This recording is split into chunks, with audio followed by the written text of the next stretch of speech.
nti or the brain in be mobility attack Okay. Say at the end so Arsenal and Liverpool are keen on Willian Alvarez. They also stated the Premier League duo are set to have a meeting this week and need to make a big offer for Alvarez. So boss I catch us say Andra Beta and a pay Victor Gyökeres. No manager no pay Victor Gyökeres. And no evidence. Oh, me on the air transfer. And who did you come on? Now, that's not starting say. Near Mana Kona. That's not Omodi Gyökeres on common. So Andra Beta my. No, my.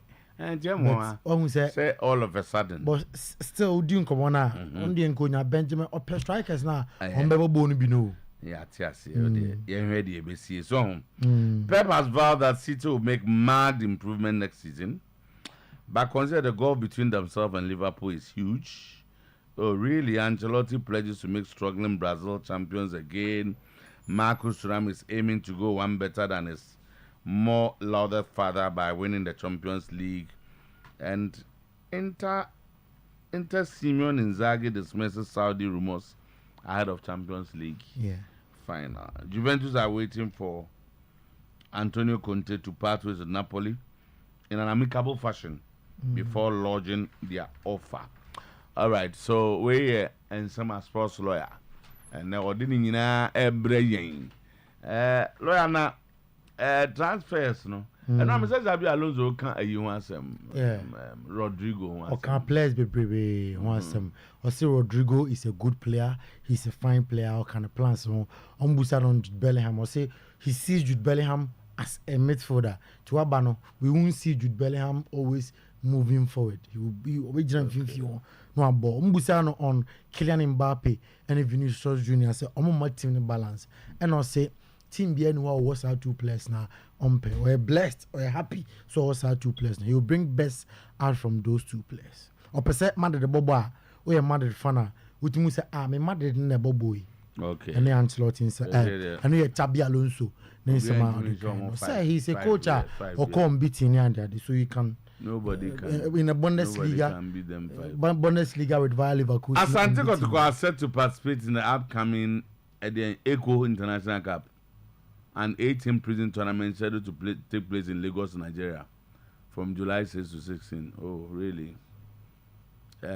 Clubs include Daje FC from Benin, Nigeria's Ikorodu FC, Remo Stars, Shooting Stars, Enyimba, South African Supersport United, Turkish Antalyaspor, Antalyaspor, and Ghanaian Kotoko. Hey, sir. And also Basoda, 6 July. Confirmed. So Nancy Kotoko setting history with preseason. So, Baba, we are aware. Oh, yes. Once a bear now fail.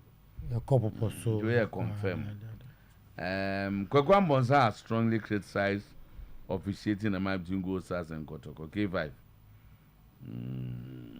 Also, referee no frustrated Kotoko have decided against activating the 1-year contract extension of Michael Ampedu. Blasters coach Otuado believes this is the ideal time to give opportunity to players who have been on his radar for months. And GFA has officially announced that the registration and transfer of all clubs in the Premier League and Women's Premier League will open on 30th June and close on 31st August. Okay, the way ending summer and Baba Deba Tuja Doc, oh yeah, dear. Crystal Dome, BBI fine. Oh, BBI fine. BBI fine, you know. Baba, we are not just say. So much. Apomodin Dr. Sam. Ah, no, dear. Eba any by a real hodo. Dear Dronom Nefako so here. Obi intimate krum. O basa na se Solomon number drone. Oh, no. Boss e basa. Baba, go. Boss e basa Solomon number drone bio. Ana eti anopay yemo special good morning na yamu akwaba Oyerepa 100.7 FM live on Oyerepa TV manasa so anopay sa ye konko funkroso na ensemwa edi adencheche ensɛm a anɔpɛ ebum fumpa ɛwɔ nkɔfo nkros no yɛde ho nsɛm ato anim nsɛm no dɔso ɛnɛ anɔpɛ namom deɛ di sɛ fata sɛ wotwɛ na wotie ɛna yɛde ɛma wɔ ketekete ma mpɔle bi ɛna abusua ɛwɔ mu a aka nsuo yanom aka bunu pa anɔpɛ yɛato ɛbɔ ase atena no mmerɛ a yɛkɔmfɛme ɛmono no nyinaa ɛma wɔ show no yɛ live ɛwɔ Facebook pages no so Oyerepa live Oyerepa radio Oyerepa live Oyerepa radio yes Oyerepa sports on Twitter and also X and also TikTok no so Oyerepa sports now for ya enjoy show no yes asie afi abibrem ha onim sa nyankopon bo FIFA Club World Cup no mbeka kyerɛw sa Sevilla form and gamer with that athletic club at the bottom a friendly game na minauka say Sevilla fonum akodu Casablanca aya rekofa kansia amane with that athletic club ebo enanwumre na 40,000 ticket to tie game never told you a 40,000 ticket and so far a sold out yede ho nsam amawo in Zambia DBC Zambia Football Federation omoda soreya omo efe no edan a omo team aya adwuma no amanfo de krado akoto danum entinyade se omunya kwanya awuramom awo edan wo omo nim nipa oye sadenom na General Secretary Ruben Kamanga and after deputy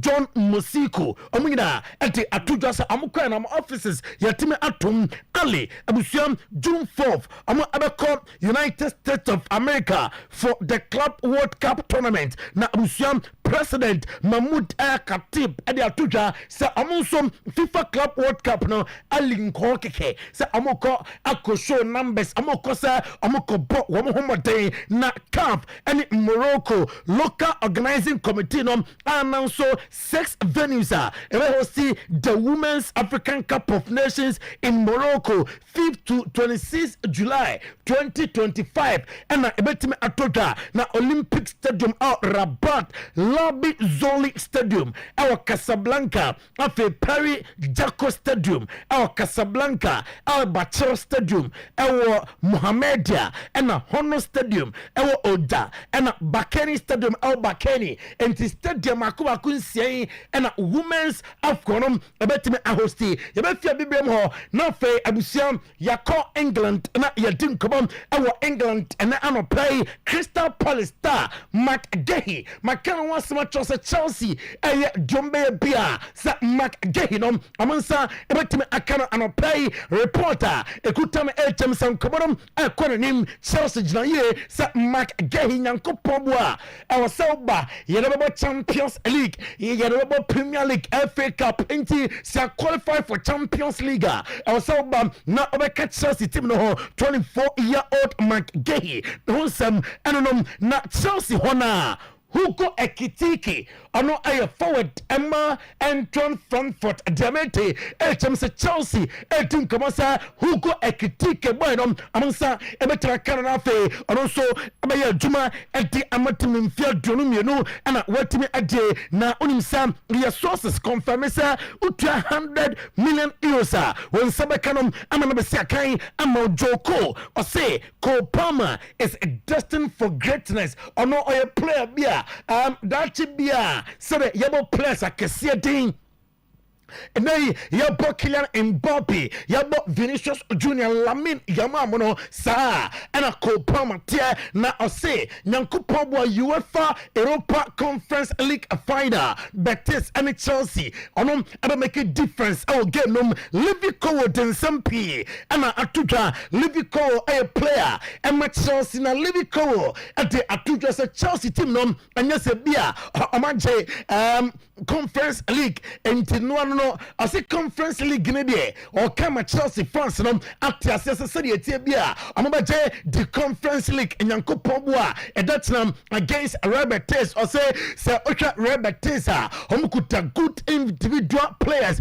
Anthony nom Francisco Aracon Suarez Isconom masa udiagro at any point in time amama defe etime ayo time na member the voice no so anopay maminko adusa herbal clinic na so ye adusa herbal clinic ɛna ɛde adusa herbal mixture ɛne adusa herbal capsules ababonten na adjoy opese ye adwuma ye ma wa numnum ye no bom onum ye no bom a usisi ade no ebekọ afe ema honam no ejeja so ye menstrual pains no emra onum adusa herbal mixture ne capsules na pains no efru so atimi akọ na adusa prostamate capsules enom etu kokwase kokonom omakase eboa ma prostate na situ na etu prostate na sigina na afe kokonom so eko ane adanse a amanfo edie adusaman capsules memadro nom na fegba adwuma ye ewo empem swami manzi macro gold filling station ho adusa herbal clinic ewo ho Accra wo La Paz oben Las Palmas oye behind Pizza Man 0500 110 115 0500 110 115 05 57009824 na wafem adusa na fenemo nyina akoyia ama anopai minim so no sa Liverpool adenom aye ready o say there's so much more to come for Chelsea and no aye Liverpool ahead of UEFA Europa Conference League final Otna against Betis. It felt good, but obviously it didn't feel real. I knew they were still I think it's 49 minutes, so much time left. I knew we had to stay concentrated, not let it get to our heads because we had to win the game. Yeah, we've worked so hard all season. I look at the boys as family, and we all worked for each other. Today, as you can see, we're over the moon. And I don't think every player in the team deserves to be playing Champions League. They're not just amazing players, but they've worked so hard all season as a team for the fans to get Champions League, and yeah, we're so happy. This ain't the first time we felt as one all season. Every team's had ups and downs, and we understand that. But when we needed them, they've been there, and they pushed us today and so many times this season to get wins. Like I said already, we're all amazing players, and we know that. Gaining the experience we need, and we're just getting better every day. Yeah, we didn't know any results. We came here to win. We knew if we won, we got it. Simple as that, and that's what we done today. I live you cover on the power a jewel when say behind the scenes no and Kawahana Utibia Yana Ede Manchester United Abusian the Amity and pay HM Brian in Bemo Homudin Kobo na Brian in Bemo no Amadereba early the attack no Emma United Matthias Kunha and Bruno Fernandes double number 10 on Amanabebo now for Brian in Bemo Ali the attack no and the reporter Ekutai and Anope na solo makes a Nelson Samido Akodano or a phone of Ruben Amorim Enti Odun Komania say unkuta 62.5 million pounds on Sentiminka Nelson Samido or a player Emma Wolverhampton Wanderers na contract a best spy Nyankupo was Samayi and a reporter Ekutai and Anope na Arsenal pushi one year Dombe Bia sa Victor Jokers no ambesign Victor Jokers na fe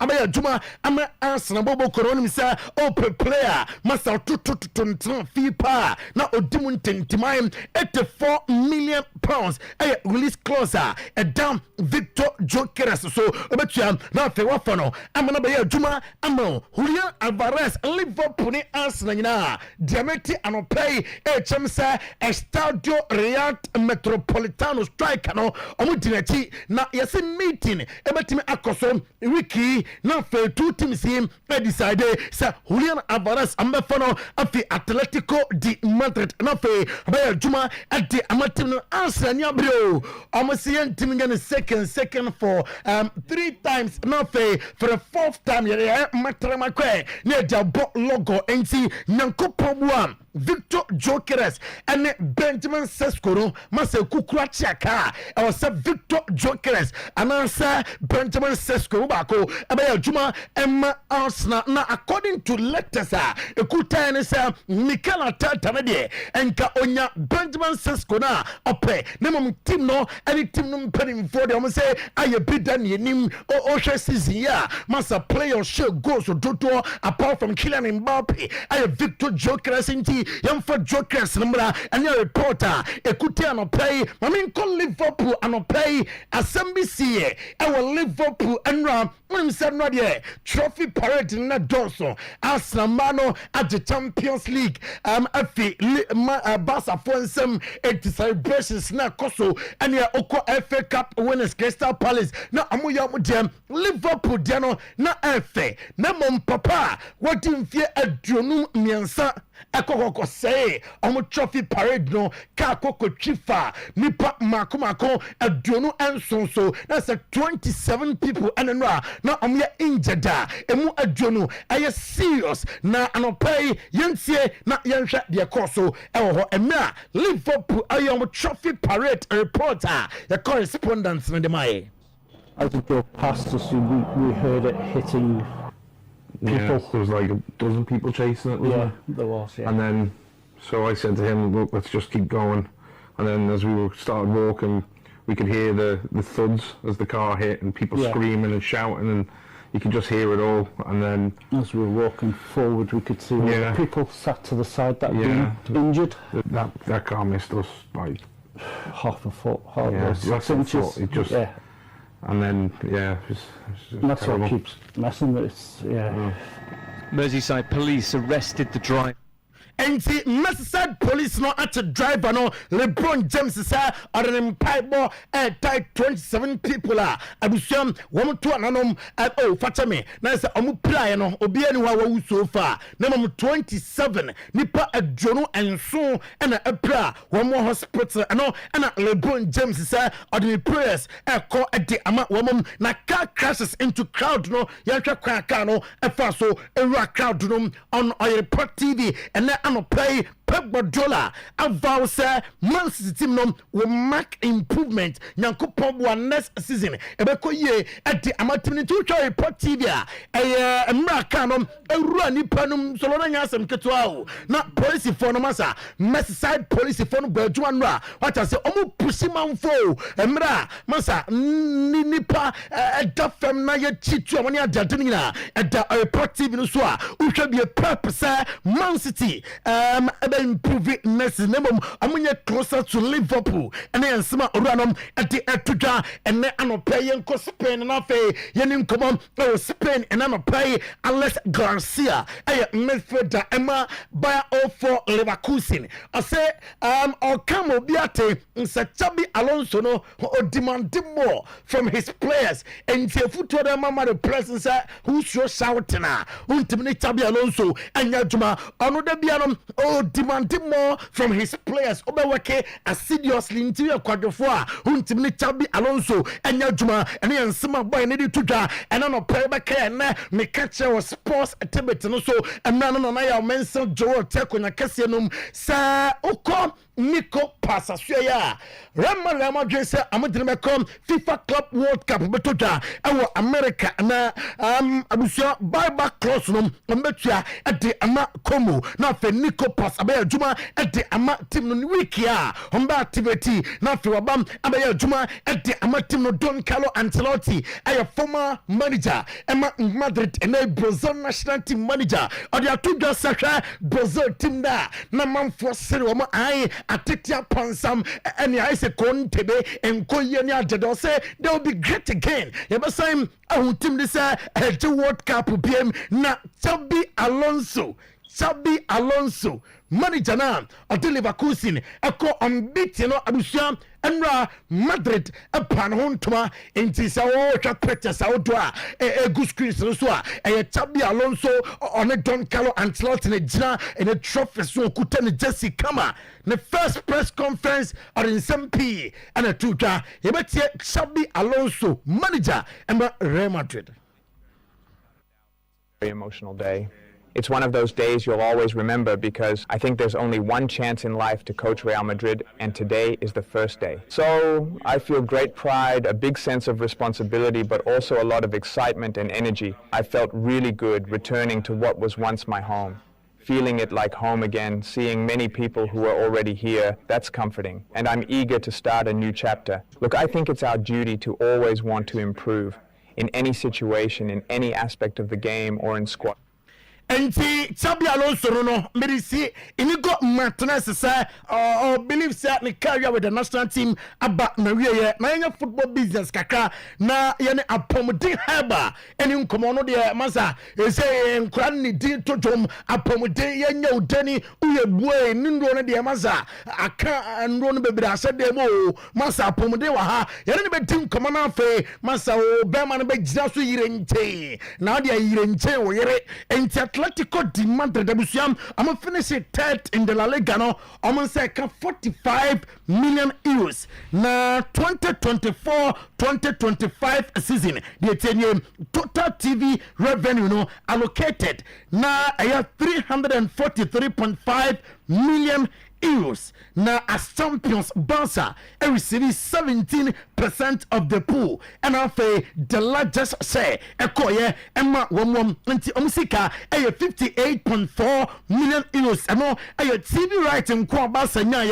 no, the runners up Madrid, and 15% of the share. Now, I'm 51.5 million euros. Now, apart from TV revenue of the La Liga, revenue for the season includes 9 million euros from the Spanish Super Cup. Spanish Super Cup na Barca, omunya 9 million euros. According to reports, Barca total earnings from domestic competitions are fee ranging from 60 million euros to 90 million euros. Additionally, and yes, woman some ultimate Barca deka. Barca earnings no onim say proud to the TV revenue committed to so ombetuama Barca no or the car abusuam 6th Street American investment firm filter TV writer amotoye no Barca the sense can be ebetua ede amomo Antonio Conte amsomani ni issue bia ene obeko na for before for abe adwuma ede ama Napoli nti apomode de oteso apomode heba de oteso nti apomode ye mo akwaba se bibia fine bibia dedem you say ahinche no omomo ye local medicine nyina akọ press conference ajatomo say the apomode de wono na ahinche no ehye no nti sa me de Ghana kumasma wiase nyina obia eti apomode in the next 10 minutes ba today's sports ebetwaso we don say we dey akwanya ama me Yankopon onhyirawo atiefo me machi mesai mo mutie me Oyerepa TV eno mo etie me Oyerepa Radio Yankopon onhyirawo bia no bia se mo somfo Dr. Sam ameda apomuden herbal clinic no ewo Kumase Sofulai soldier for kwan so opposite Assemblies of God for aso dan kese no ehwa enamo yana mekase wo kira kwaye bomutu ba wura kwaye bretuo mu a ena hu se edua bia wo disibile se ne edua bia wo disibile no sa no bade Nyankopon hyehye no e odua bia ale a esa ena wa han bia ale a esa tuba maso ya nubra ene nua hini ene nua han no bade Nyankopon ehira so ama me a mede esa yale o maso ye so obi tie me na pa na ani yare atena wo so wache wakomiamia bebre watu sika gunti no ofi se ani yare na wo so no eye kwankwa ena no pay me catch o se edu Dr. Sam maso ye nko ade a ye ko a ebekọ jemina mani sesi a na frɛ me se me number ne ye 0551 09 89 61 0551 09 89 61 misi mo Kumase Sofulai soldier for kwan so opposite Assemblies of God for aso dan kese no ehwa enamo Bible no se yeni padua no na se yakwa no ne kanea na se ne han eni yeni ti se sumdu wani a ne sumadu ni padua nyina so obi tie me ne na wani aprusuo paye mema wadura wani na aprusuo no ebejai bu ho wani etutu ejauti yare ema uti epaupa oba mema wadura wani na etutu no ebeto uti na epau no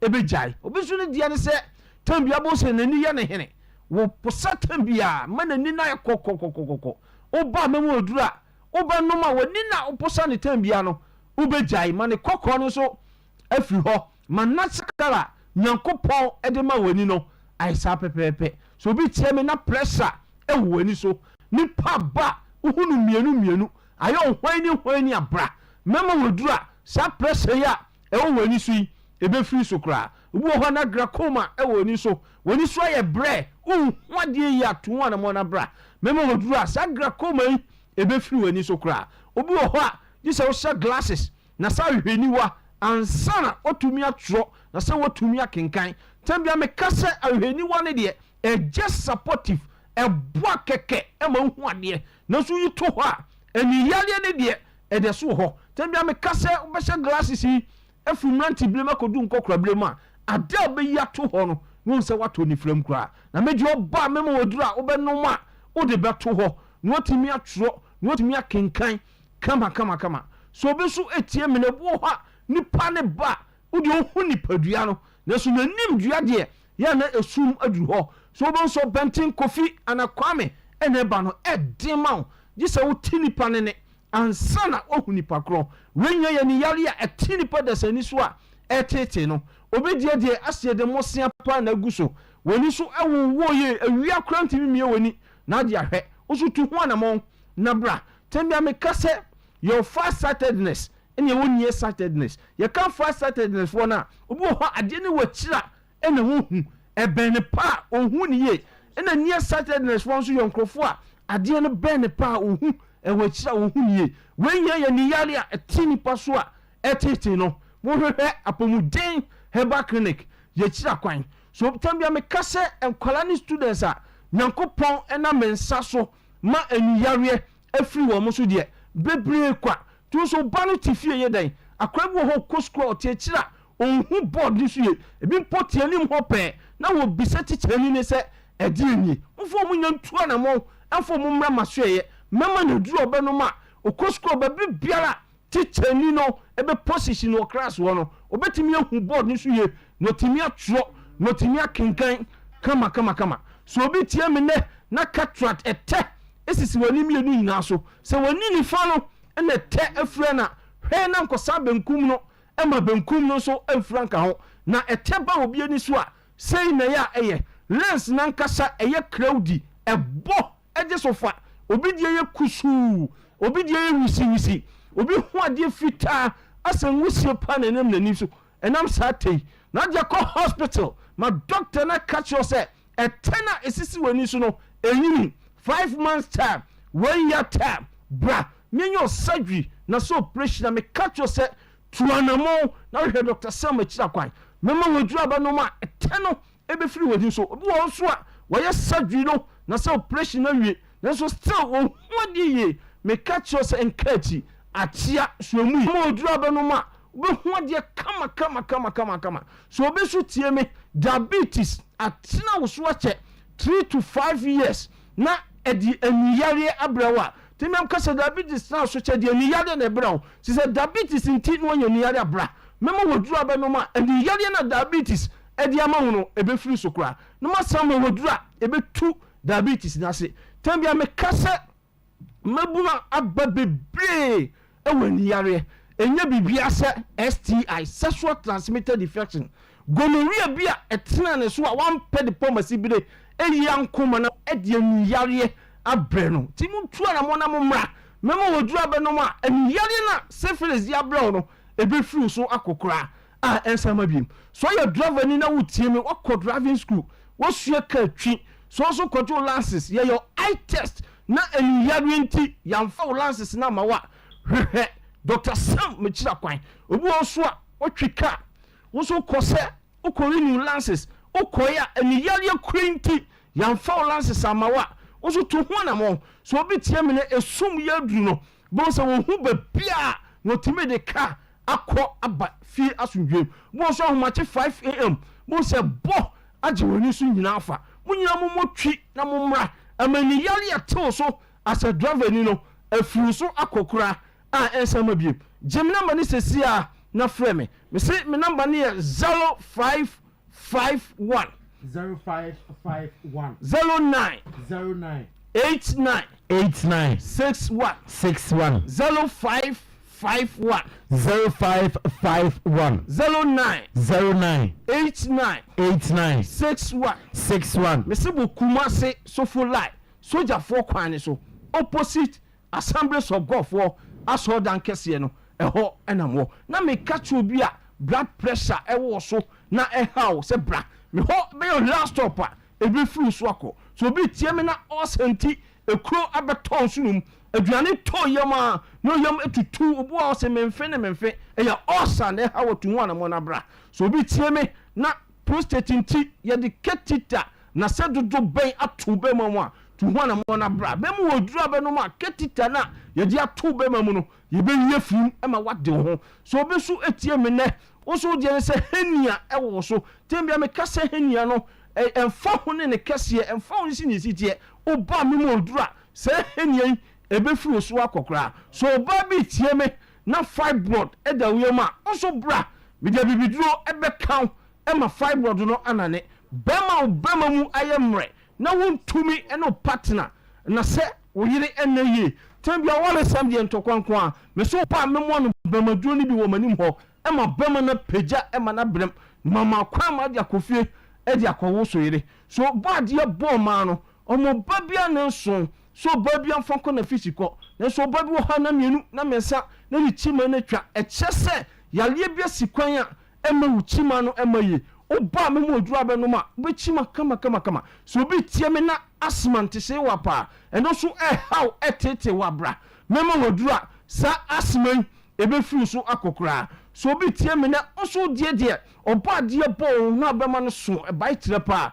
me nam yale bi ti se gonorrhea syphilis ene baba so krama atena wo so ache ama ba ma na hi aye ketekiti abra me ma odura be ma mu ayedu e be ye kese e ma wagina brane adia eye won waso e wo pomodin herbal clinic ne se nye se wo ba ye na ne ma woduro surgical no wo ba ye be lab test you wear your scan test you wear the fidie be homoje nyina mu na ye hu ya report ya how ne ma won woduro surgical no na yale no efuru so nko me ye both local and foreign delivery so bibi wa manoni a number ya media tujai e wo supply on frame amanoni ba bia ni ho apomuden herbal clinic yenu nko ye de betua no e manano mayare ati na brabo so afini so akoso locally heya na baby won e kwan obi firi bolega temele eba na wo de se wontumi ma ye be ginchirechiremu afiri ho se twase ye de aduro no eto wa ye de bebro kama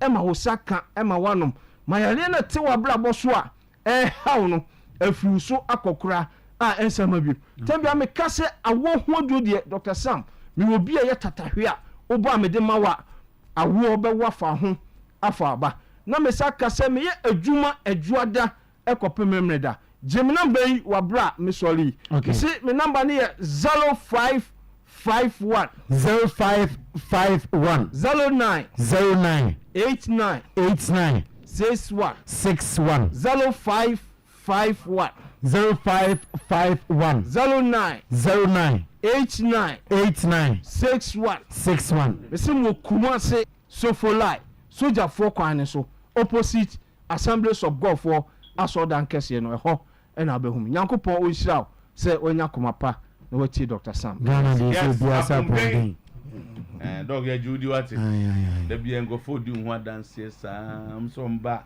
ahobrase na awokra ne ku waduro so de moma pa na minsha koso ya adwuma no sa so in charge kese koso na ye sa na minsha why what's it number na simple 0551 09 89 61 and one rapomudin na minsha thank you very much was me say this Kenya na di man wa we di why me say di I say happy birthday to Most Reverend Gabriel Justice Anoche, Metropolitan Archbishop of Kumasi. I say age gracefully. Into happy birthday to Most Reverend Gabriel Justice Anoche. We if you Mr. Ibio no demo. Yeah, go ahead. Na and now pay me nam social media na ko hu video bi. na say born again ebe born me a unse na no Arsenal course Southampton amko say Arsenal no ewiase a oti nyina Arsenal nko anti na ati wiase da bi say we ye the news every day Arsenal. Oh, say na na ko ye selling ye news dey ehun ya discuss. Oh, born again ye fast and I say Southampton for no omo tunyom e dey ma Arsenal bobuko no after na omo no musi akan na one of the things I know mo can say utie nyum na Tottenham more than you we anyum we anyum I then say anyum na nyum ni Arsenal nko like we so no money so money say nyum a kan dey say nyum ni Arsenal nko what Tottenham won more than you be how kan ho oh yeah be so money omo na san e bobo and omo to money I just say asem no mo kan no nyum ni Arsenal nko but omo na Arsenal omo Arsenal teams bebre but we dey Arsenal no bobo so and omo to Tottenham Spurs they've won more than you they've won more than you they've won more than you Tottenham Spurs they've won more than you they've won more than you I'm saying second again and we are human na Southampton for no moto edema Arsenal bobuko no na 20 o to nyuma mo bi o di second enye ni wusem ne mo am first story why we could do what you team are 20 who so be a second again who so worry enti mo monto nyoma na nyuma o to yi why we ti what you team abolic at 20 obi ba as second again nobody omo de ohia mo lowo ye so eti 15 again 60 again eti no Sarati for that they don't win na no manya de because Arsenal no ya again na ba for slow but again meaning say second go anya de on the video na ko to so tina na oh no mo pa they won more than you they won more than you they won more than you they won more than you I'm say second again in England today if you qualify for the Champions League it's like winning a cup. A chance a chance na kanyetu ya bo Premier League na voice better remember ya Premier League oh obi di 15 omo ka che wi asi nyina so omo ko di Europe but no di 15 e dey go Champions League they did not win the ramp men from omo ka dey ka by their track record any omo history ke team omo Champions League ni ade na omo ji o yet omo supporters in akokoduro ka se Arsenal di second me enzenti omo anya enti onya ade minim se matrance analysis ansem na mo kana ana ya na mo ka mo refi second dey go Champions League you place 15 who confirm kumam nanka mo se mbadi Europa Arsenal ko Champions League they go to the semi final and am so mo ko Europa na mo so mo drew final ema team aware wabobo ko 17 share Made ni ya ni wo pa o. Out of they want more than you. Why would you do the 20? Pacho, is here how that no they attacking me. Me news and I'm na me discuss. And I don't know what 10 I don't know and I would me muzi de. Me say we la la. And you know to ye na mu. We go mama we. Atobuti we to yaso. And obi aware de. Yeah. Mutu Manchester to 5 plays as a 4. And I'm no one come my enyo. It is do na you say but as na standard no go through. Oh say one. I'm asking get top 4 asem no almost no. I remember those days. And Manchester United supporters especially. So Arsenal the top 4 so I'm the Champions League. You see how important the top 4 has become. They say they be the 5 in the number. To the extent say mfiem you know as a miensani engofo ntimi nwuramu ti anom ti kwa ebi ma ko more than 7 years o ti we dey ti na me ka say just say na ntisan bam ka bi never na ntinsan Say people be not.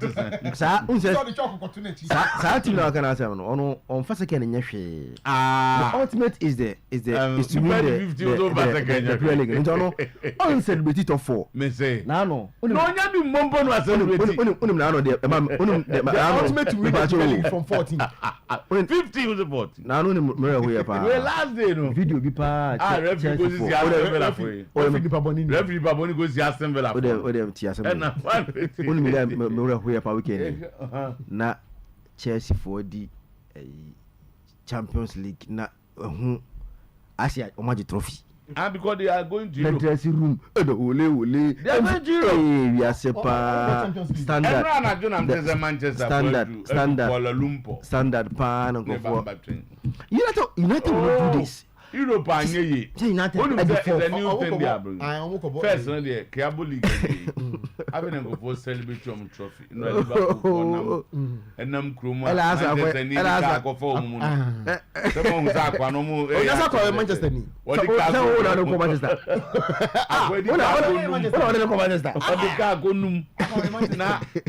Manchester for no, and I'm Kuala Lumpur, Hong Kong, China.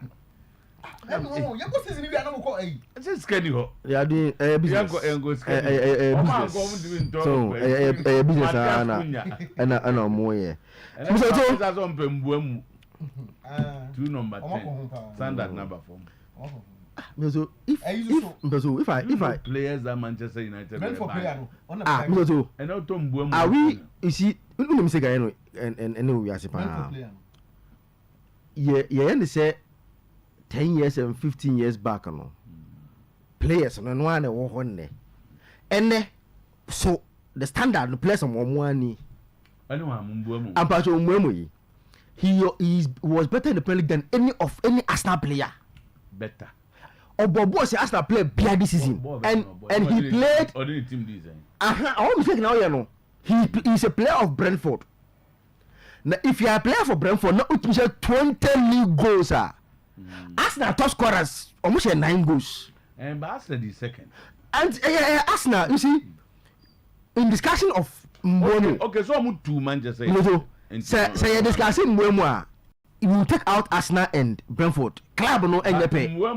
Club no enyepe. Mbonu no as a one. Say one goals. We know team no more. On Bobo Arsenal play this season. This season. Arsenal way. What the Arsenal? Discuss account Arsenal. But he's better than any Arsenal attacker. Everybody has an opinion. He's better than any Arsenal attacker. In Buemo in the team they were somewhere. And he's a player of Brentford. Oh, football club. Autumn Buemo ne Wolves players. There's something wrong. Too. You see, one baby and go for then let's go back once again. Today, Arsenal best midfielder. Of West Ham almost no more, they were battle relegation.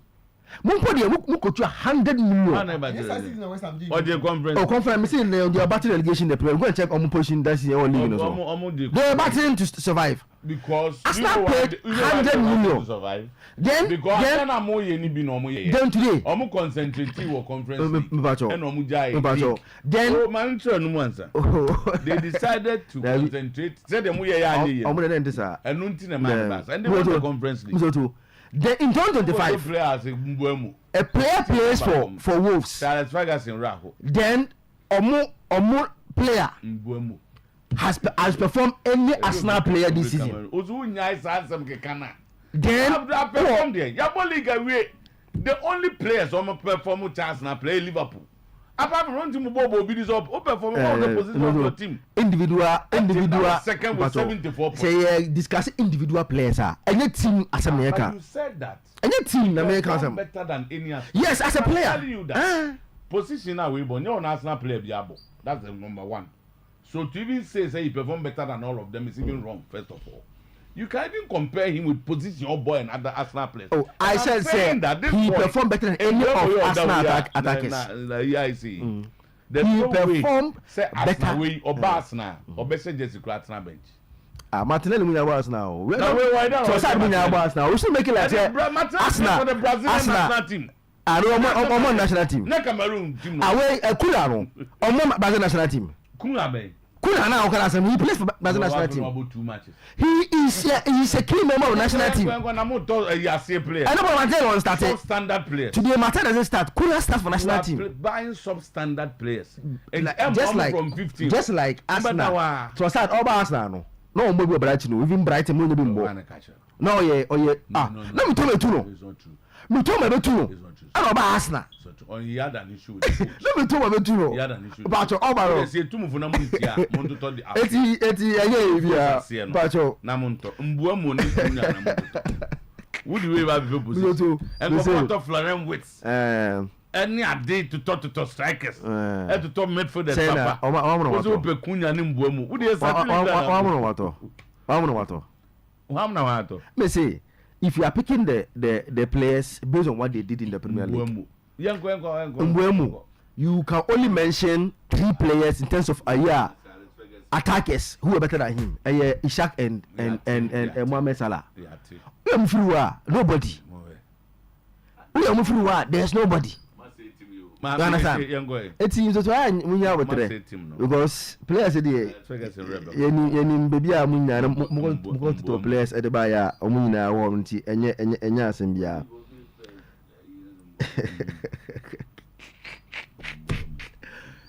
so too. Manchester una man just una man. But transfer no more already. Can the other cargo for Liverpool for? And then the home bound. No, sir. I think say Obia condemn they see. Condemn be. Oh, say CCIT and I was listening to the press conference of the police ambulance for no na adebakwa maame no o kan ya mediate move from entino menim why ba for conference omo in Liverpool Liverpool kromo Liverpool ni she cautioned that nobody should speculate and make nsama enya no kre after omugu omo investigation then a Liverpool supporter come and sit here and insist that the man is a Manchester United supporter. You are the kind of people that she was cautioning. And in the press conference, hey, Mamino, me perhaps too much. All Casemiro say they are appealing. Why not identifying? We are deal. They identifying. Almost 53 years. Born in Dima. You be saying baby a woman because at this stage, almost baby a woman. It's a video no. Amumbo. Yeah. San one for video no. San I say. Obi na imagine. Is that the real video? No, it's very, very bad. Very bad. Debi we pa kwande kan enie. I'm going to say no. Others who no we no mfum no. Urban. Nana police no way. Oh, say. That was a no more. They were ending the parade. And now, so if you know this speed by. And not the minimum. So, there be one video na can e ba. Nti oye team ben supporter because support team. Bon, the video ya the on fama so over bonyo. Mpacho Liverpool no. There also ba be. Mpacho. I want team. Anya mo na ba team mo. E dey also be boy. Video no way. Me say, maame no e help me from maame din. Me and that ope. Me say maame no nra. Me I listen to Premier League one ya no ma we na mo come to nyum say enu video dey wo be bo video we akwande kan nam ni pembo na again team video no ma we production yeah try you should have done the production very well tell us more video one again video na quality aka no so nam ni pembo fa no bra e no oba no oni akwa no why should that what that wura ni pembo Asamre Jason Kuto. Almost everybody ba ha me say. What said that? So we we Manchester. Bon, we cry and show you. Liverpool parade no more. I don't see announced over 2 weeks ago say be parade into okopane ye no den kan ko si ho. So be kum nipa. O to kan if Manchester na dey buy you. Babo Jaja. We were serious. Enra. Maame no the press conference no. No onim say Bafo will come and say this thing this morning.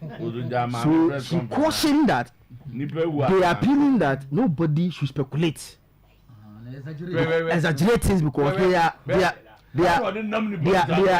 are still investigating. And one thing that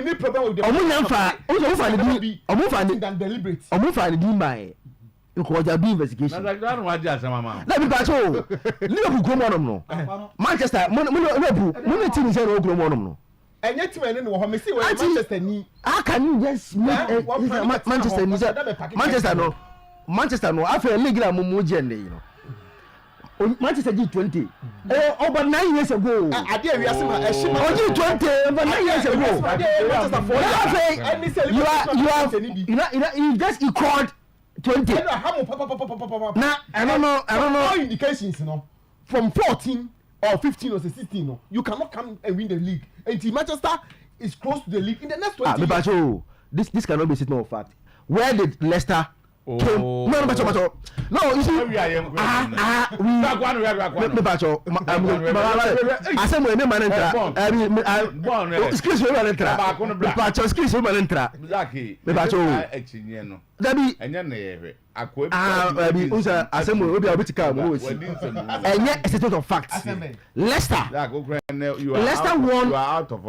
won the Premier League from a position not worse than Manchester United.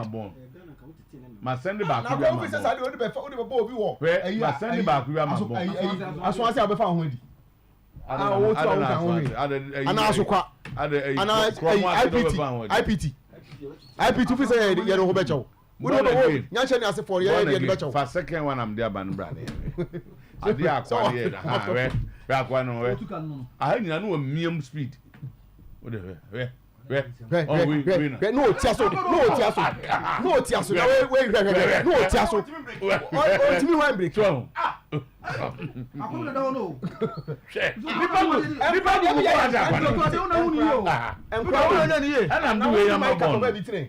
Unonya video ni ye.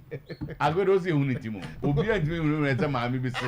Se ma mi bi se. Mo bi respect. Abi na se obi anka se Oroso na Dabi. Asana se na no wadi ama hu ya. Oh Dabi. Because bafo na no tell still awon me. Dabi o mi to asabwe. Nse Ghana nti o. Ya ba chi bafo da do. Ghana nti o. For you to make this kind of wild allegation. Manchester between Manchester and Liverpool. How many hours drive? They all live in almost the same area. But who didn't join the Manchester? I don't know. Tama, I don't know. I calculated, deliberate to. That for evidence is saying. Per the way he drove. Ebiana wa fairly break wana. Tama, why Debbie wa pakeka so no 2 years. Enti bibia ni hono mo a enche se oyebo apaye. And I'm saying that there's no way a Liverpool fan would do this. Mummy am throw bi wo. So when you have any problem. Obi wo na on che baby. When you have any problem. Amempe bi ama. Baby ana omonam. Akwan ne car number no kwa se say time we say how dey baby register o car number ni adade nyina ano. Yes say the car number no. Ubo hu no me so Manchester ni. Me so Manchester ni. You be throw bi wo. Because 2 weeks ago no man say the onim area wa watna ho. Say eyin na no omonam. Say be trap voice. No wait ma ye correct. Say do yenko. So omo translate na. Automation. Yenko. Bijudi. Someone is making a wild allegation. Okay. But to enra Real Madrid epau omo new coach ehontoma. In coach your friend Xavi Alonso. Now it is very interesting say you may discuss Xavi Alonso because ejuma na edo opinion anim to enye ejuma ketwa. We are talking about coaching the great Real Madrid. A club any time for any manager when it comes to any performance on the field. So be jinamuna uda onyoma di e de aba club friend Real Madrid now to papa so one season and you are done. And that's the club as Xavi Alonso be coaching. I mean to the last time I may bobo young managers and now footballers are now almost so much potential but a big move to a big club eventually more development as a manager no e dani bibia o kakra a typical example be Juventus, the two brilliant students of a year 2020 in Andrew Pirlo and Abrante friend a year Thiago Motta. Pirlo from the Juventus under 23 ever be coaching the main Juventus team. After one season he was fired. So after that, Andrew Pirlo in a discussion in the coaching world na asayera. Thiago Motta exceptional job. El Bologna qualifying them to the UEFA Champions League with players being sexy more Calafiori Mustoto. At the end of the day, Thiago Motta so be taking over Juventus. One season kura when we and a Juve for Jan Quine. A man in common IBB or Kakra. There's the story of Ole Gunnar Solskjaer, Manchester United. Otuo, Ole, an excellent player, a big move to a club of his dream. Never say dream club. And eventually, Otuo, and your man Tentamam they say Turkey and Wakwa from United Otuo when Timia move to another big club. And also when Timia extending a legacy in the coaching world, my club and Manchester United. Recently, Xavi Hernandez, also another great player for Barcelona. In his days at Barca, he's a complete legend in terms of winning of trophies. The character, the charisma, the playing quality. My club friend Barcelona. Okon the name Muabe take over a dream job. A dream to me sure say if in Kuala Brema no see a kind. My club friend Barcelona and ya brace up so yes so no so bet my coach. Yedi a Juman man so too and also one tentam now Hansi Flick is the man that is making the name and making the headlines. Inti and Xavi Alonso the NA Banama for bisa say Babe follow sa sequence ne biana.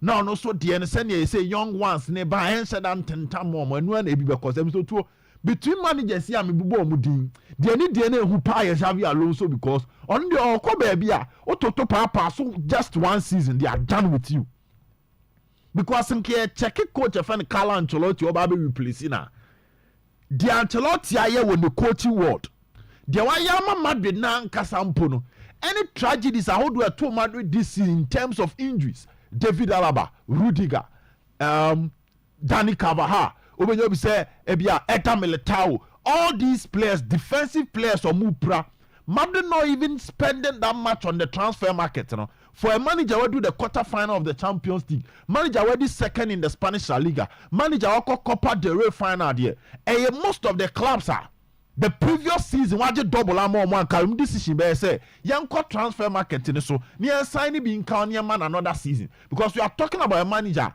what you Spanish La Liga Madrid paying. What did 2 Champions League titles Madrid paying? Esen komunya bu tremano. But mi so 2 call trophyless o meja no kwan di Alonso aba. Enti wo Alonso a wo be ba wan timi ambeje hwe de. Wo hwe de ato Ancelotti na aba be replace na. Eso hu adwuma no se ne sofa. Otu o bebu se se wo kokrum na hu so ohene no. Mabunu no etwe no wo fom a ehu nya so okobisa se krum ye mudwu ana se munjo. De Ancelotti aye no so okoto so ye ja no kwan a enya afi na aba be bisasa ha no se me ko season ba akona me ko trophyless a mo be ta machi ana mo nta machi. Now to be successful as a Real Madrid coach me too you check it from Manuel Pellegrini mo the bad Jose the bad Ancelotti the bad Zidane and the Fabra for Benitez me so too don't forget to be said Julian Lopetegui he qualified the Spanish national team to the World Cup and of course signed a contract with Real Madrid and a bar out in a Spanish national team in the Pamono me so too nka Krobia and our club be a kebema na more than 2 seasons to compensate the Spanish team now build the Ejano Quine, but in the middle of the season, Madrid Jano Quine. And it looks like it's Mizo Miguel crashes Emma Alonso. Now I know I'm going in the press conference and now if he can put his words into action, I think it will be a good start for him. If he can put his words into action, it will be a good start. The first advantage for Alonso is a former player of Madrid and also a Spanish boy. So understanding the demands of Madrid, what Tinemu paying, who be paying. The last major Madrid former player born no more than power is Zinedine Zidane. And so to share the Alonso Kikana. One, he's not being too tactically rigid based on the press conference no and to survive for Real Madrid, you should be tactically flexible. Because Madrid, your team, they sign big boys. And when these big boys come in, you need to design the system around the kind of players of Madrid. And your whole system now different and I different chiriba. Because Madrid in your team about to say, yes, coach be able to player when fit in a system. No major players bear 5, bear 6 coin. They don't do that. Over the materials now on, and I will so design a system to fit the materials. Now, so this was the first question. Journalists need to answer what system will you play? Now, the first response was, it is a good question. I like it, comma, because today's football asks you to be flexible, dynamic, and move pieces around. Now say, Mbeye to say, me Alonso, say na me ball. Intima ba ne chinchina say and say Madrid ball. No. Or see the game of football today requires a manager to be flexible. It requires a manager to be dynamic. It requires a manager to move pieces around. Into the own say 3-4-3. Chinchina 3-4-3. Based on the materials, you move the pieces around and you design a new system to fit the materials. And I say, of course, I have an idea. But a snapshot of the system can change. Meaning, he's ready to make changes. And yeah, media me got 3 back, 3-5-2, when fit with Debbie. And just that comment alone, oh, you're a Madrid fan when you bet you, because we are talking about a Madrid team away in Mbappe. We are talking about a Madrid team away Vinicius, or Rodrigo, and Jude Bellingham. And what other Gula Madrid supporters believe say he need more playing time. So you need to design a system to accommodate him. To accommodate Vinicius. Nobody expect Vinicius to be that bad as in the last season. People expect a manager. Vinicius will be doing the scoring. Mbappe will be doing the scoring. Jude Bellingham will be happy with Rua and his performance in that particular role. And looks like the words of Xavi Alonso answers that question so well. Now, so to his ideal system. Now, I say the challenge is to build a team that will unleash the potential of the players. And on so to ultimate the words or transforming it to actions are the first thing to qualify as a Madrid coach. Only problem. Now, so to the real issue when it comes to Madrid, management of the egos of the players. Apart from building a system that will be flexible, to us Zidane had Champions League 3, but we struggle to talk about the identity of Zidane and what people in terms of field rigid identity, because Zidane was so flexible to accommodate Ronaldo, to get the best out of Ronaldo. It wasn't about a rigid system. And to say Debbie, I want to mean a coin I would describe Zidane, but Diana Zidane, say he was an excellent man manager. He had the ability to make players happy even when they are on the bench. He had the ability to keep players focused from the bench without any division when the team. Because Osuya from the great, including Obisa Vicente Del Bosque, and even Carlo Ancelotti and Casa, and even Jose. And to abide in man management, young team Madrid players in so did. And that is one thing that is also expected from Xavi Alonso. Because we say Madrid team there down. Madrid was Danny Carvajal. Is expected to be back. Madrid acquire for Trent Alexander-Arnold. Edina right side. Danny Carvajal is a complete legend. But he cannot be part of the project of Madrid in the next 3 years. Okay. Then work of a trend on also a big boy. He need more playing time to be happy. How do you manage that? And player power and man management. Vinicius last season in Ginidin, because this season where you managed my Mbappe to some extent. Teams Otuo-Acheampong and Mbappe and Aji the Pichichi. But the question again is that will Vinicius do the same thing next season?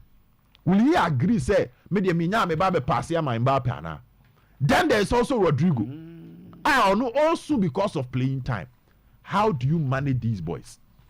That will be the biggest headache of Xavi Alonso after being flexible. And the last thing I hear Alonso enemy trophies, and it starts from the Club World Cup. On Ankasa the two just said the Club World Cup is a great opportunity for him. So Alonso and Timia started with Club World Cup now and say e wana na pressure kese ne be start ya ba Madrid omo nim trophy ketwa trophy bia trophy omo pese omo je so Alonso need to start from the Club World Cup by at least winning that trophy and Sakura no about back to Spain about be share na adwuma na se because Madrid always want to win a trophy. So to on one kasa we tie the comment na this is his comment about the Club World Cup where osi ohunu say a double opportunity, one knowing the team and another opportunity near say all competing for a title. Inti akwa say no am so to omo prepare Xavi Alonso for the press conference and there in terms of words Alonso nailed it but so to afei ne ba be train the action on the foot. We wish him all the best, but it's going to be a difficult task. Our journey for Alonso. You ever turn any other faces here now? I know about another comment, baby. Oh, but to accident in them come on there. It's quite unfortunate. I mean, you don't see this and smile. I just hope say on say 100 them to when it comes to security or major money a sharp pa. Into your chance and your mbesifa. Ayo money man no let me get to the bottom of it. It's quite unfortunate. No, I'm who video I was like, no. This is not the best. A celebration. I'm too. Also, COVID time, no. Liverpool for now and saying this kind of feeling when they won it in 2020. And for a very long time, celebrating the Premier League title. Or my Champions League celebration pay. But the Premier League title, no one said and for it to end like this, you know, it wasn't a chaotic scene that we are all. It will be anyone any better. So, you have said the right thing will be done moving forward. But the identity of. I'm very cautious because to people can target his family. Now what was the casual? For now the report is a bit scanty kakra. Reporting a bit scanty kakra. You know the way these guys behave. Me say. Na ombo number of nipa omopra. Some the treated them at the venue, the sport. And so called. Yeah. Somebody wins Premier League or call Paris as a top, then it kills a lot of people. Yeah. Well, you see it creates a bad publicity. Okay, no idea. Who didn't can say? A bit PNB. Publicity. And the venue, if we are a police no become, there are a lot of guys there that I'm saying that they manage, including everybody. And I say, officially, almost be on. I don't say somewhere mad in the almost treat or more like. I don't know. No, Obi a da Diana. I want to make a mistake. Almost some. To be an moving. I thought almost some were just normal. Yeah, and the most severe or more sort.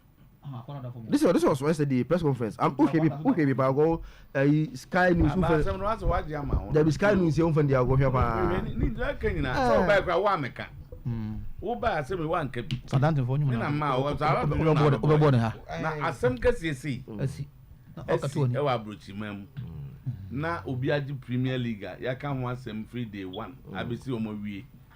Obaya, do you make the police for that? No, Oko back akwana ka no pega no to skin nim there. Sorry, or the hospital. Owu ya, edi o. What planning? But the American is out way. To manage information. If you come to some car Simbia, families and. Look at this. Can't break it out, Sayana. I didn't have some kind. We had to go to business animal, and I'm a be a grand. Yeah, one has to be an goodies inside also. Who's a goodies in so everything is away. Liverpool. I didn't see anymore. Mamma, Manchester for but so met for a whole rural bank for free. Say, Bajomi, Mammy, my dear. Mimi, who didn't see us? I'm like to a German. I don't know what that's around. My church remember English. Say in some Bafua. Manchester for a church or near my say Mbueno is better than all Arsenal attackers. I don't know what they mean by somebody being better. On say, you're consistent. When you are discussing a season issue with them, The Arsenal attackers include strikers who have scored for their teams to win Champions League. Obi, about 1 season, Osi is better. Most of the are fair. You can, Momo can ask, Momo season way. They can't, Momo can season way. Yet, you can't be almost might be 2013. So, Momo was a discussion, a season back 1 year. Because Mbueno scored more than Arsenal strikers, so he's better than all Arsenal attackers. Because now the Manchester Copa Mbueno over Cameroon, and all of a sudden we're better than all Arsenal attackers. See, I think it's an atiase. And yes, you can say, yes, you can them say, Titi. Only Saka scored more than Titi. Me ba. Attackers nina. It's a season when why consistent. Even last season, only Saka scored more than Mbeumo. So the last 2 seasons. So at least Saka has scored more than him before. That was last 2 seasons. So he's not better than Saka. And this season, what shall I say? No? This season, they can't say they didn't come and this season. No, and okay, last 2 seasons, you go see more than Saka. And the best last 2 seasons, now Bomnia Arsenal position against Obiso there. I say, I don't say fair. We are not discussing position. We are not discussing position. Captain, we are not discussing position. We are discussing individual players and their performance. Yes. So we are also saying that our team is better than your team. But one thing is for sure. But Mbeumo cannot be better than Saka. That one. So we also say that our team is better than your team because in the last 2 seasons we have done better than you.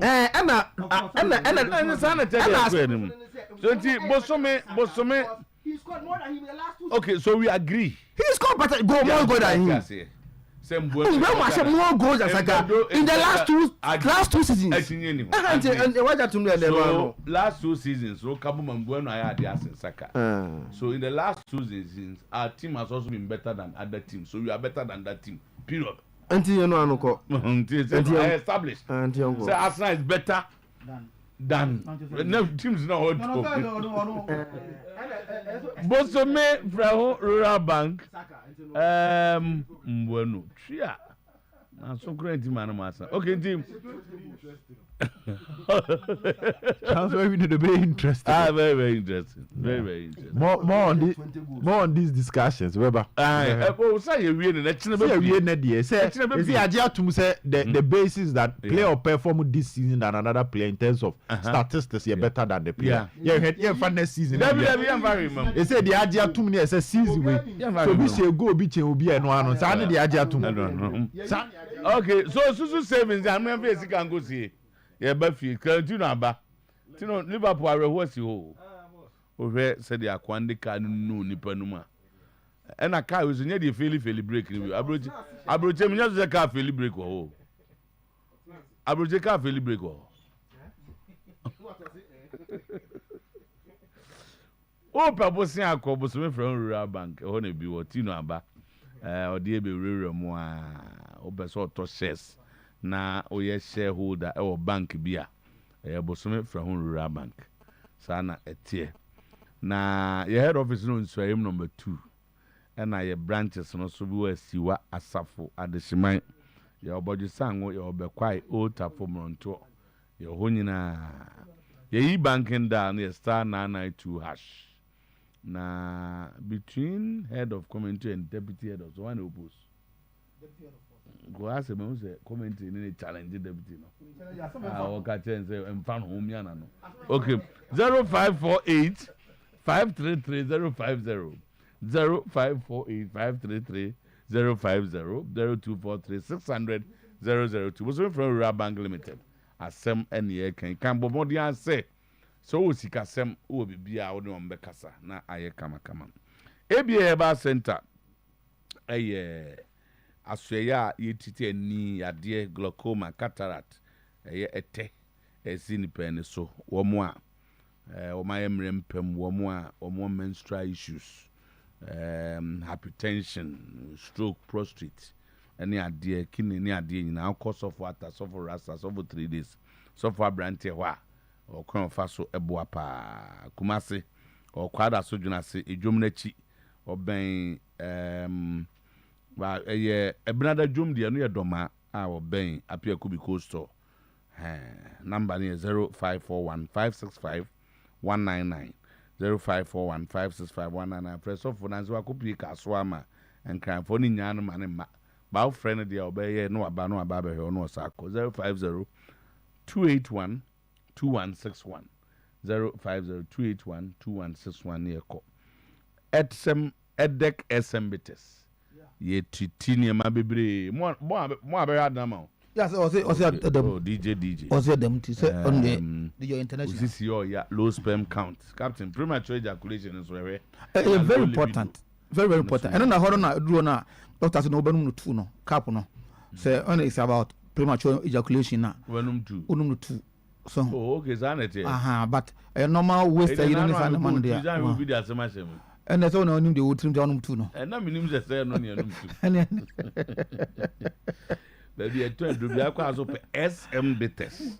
Your number is 0243 989 368 0243 989 368 0201 044221 0201 044221. Okay, Tino Abba, it wasn't me Jino Abba. Ejuma Abba, Tino. Ejuma Abba, Ejuma KCB. Qualified and motivated individuals to fill the following positions. Jumano so yepe marketing manager, yepe accountant, Zach Uti, yepe accountant, yepe sales manager, and yepe mobile bankers. Mobile bankers, omwa, omji susuno. I'm from mobile bankers. So when you home, say obeso ye dum ye dum ya kumasi ye dum.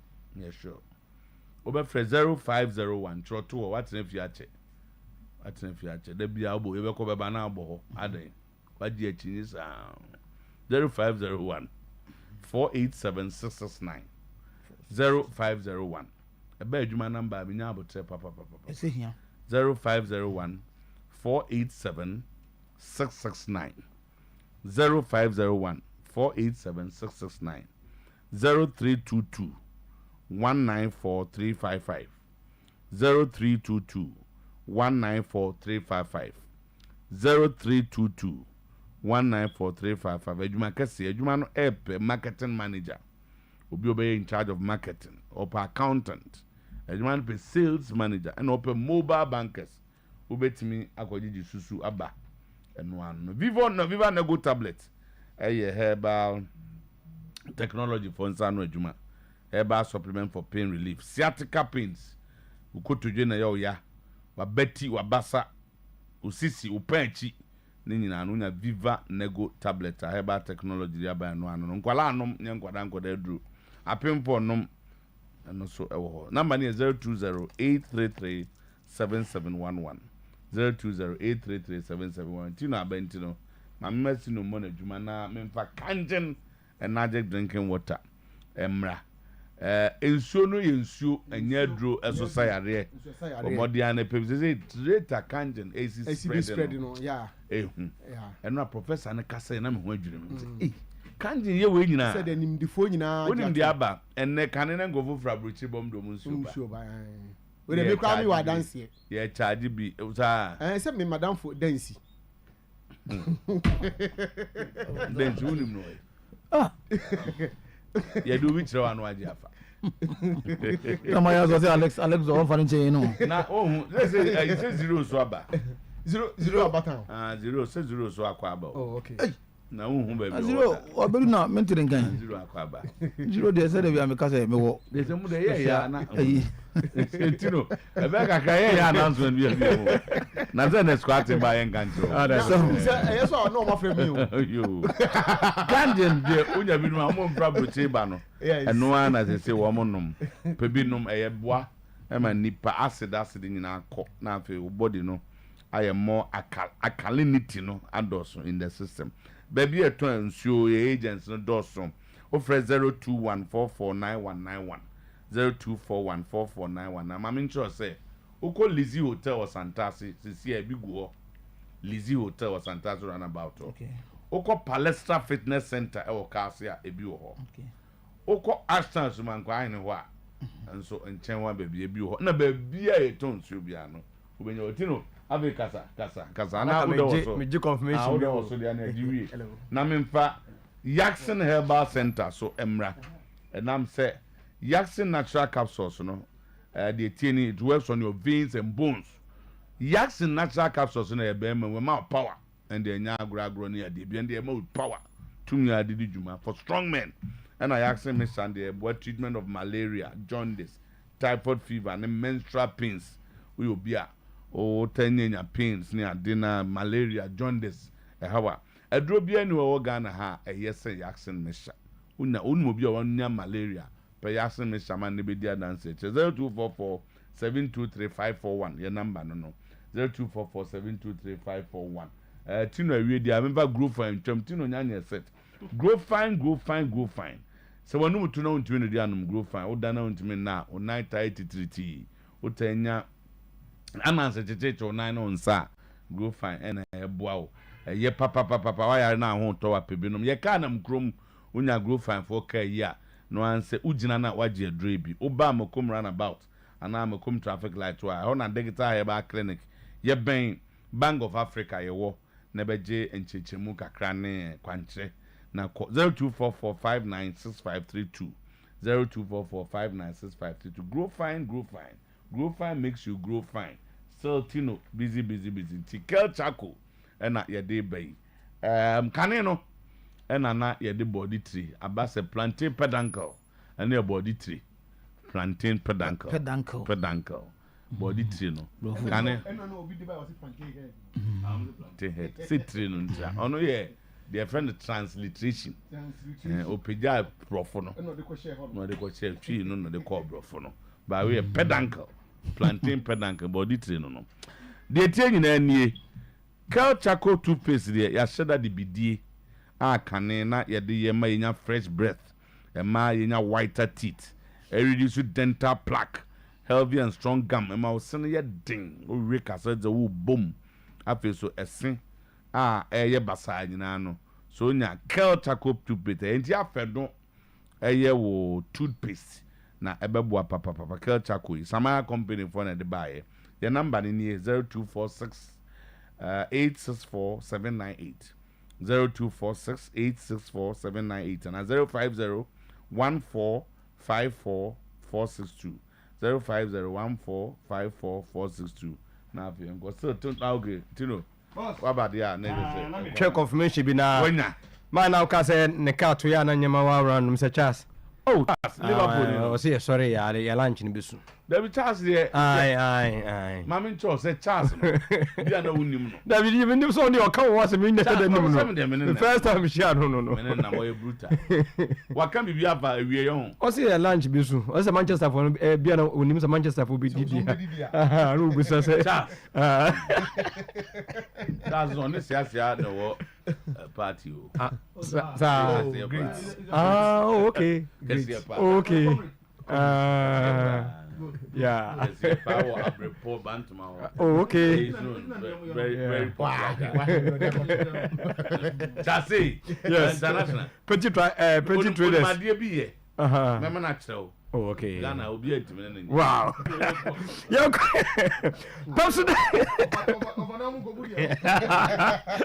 President Committee Fighter to face. I was here.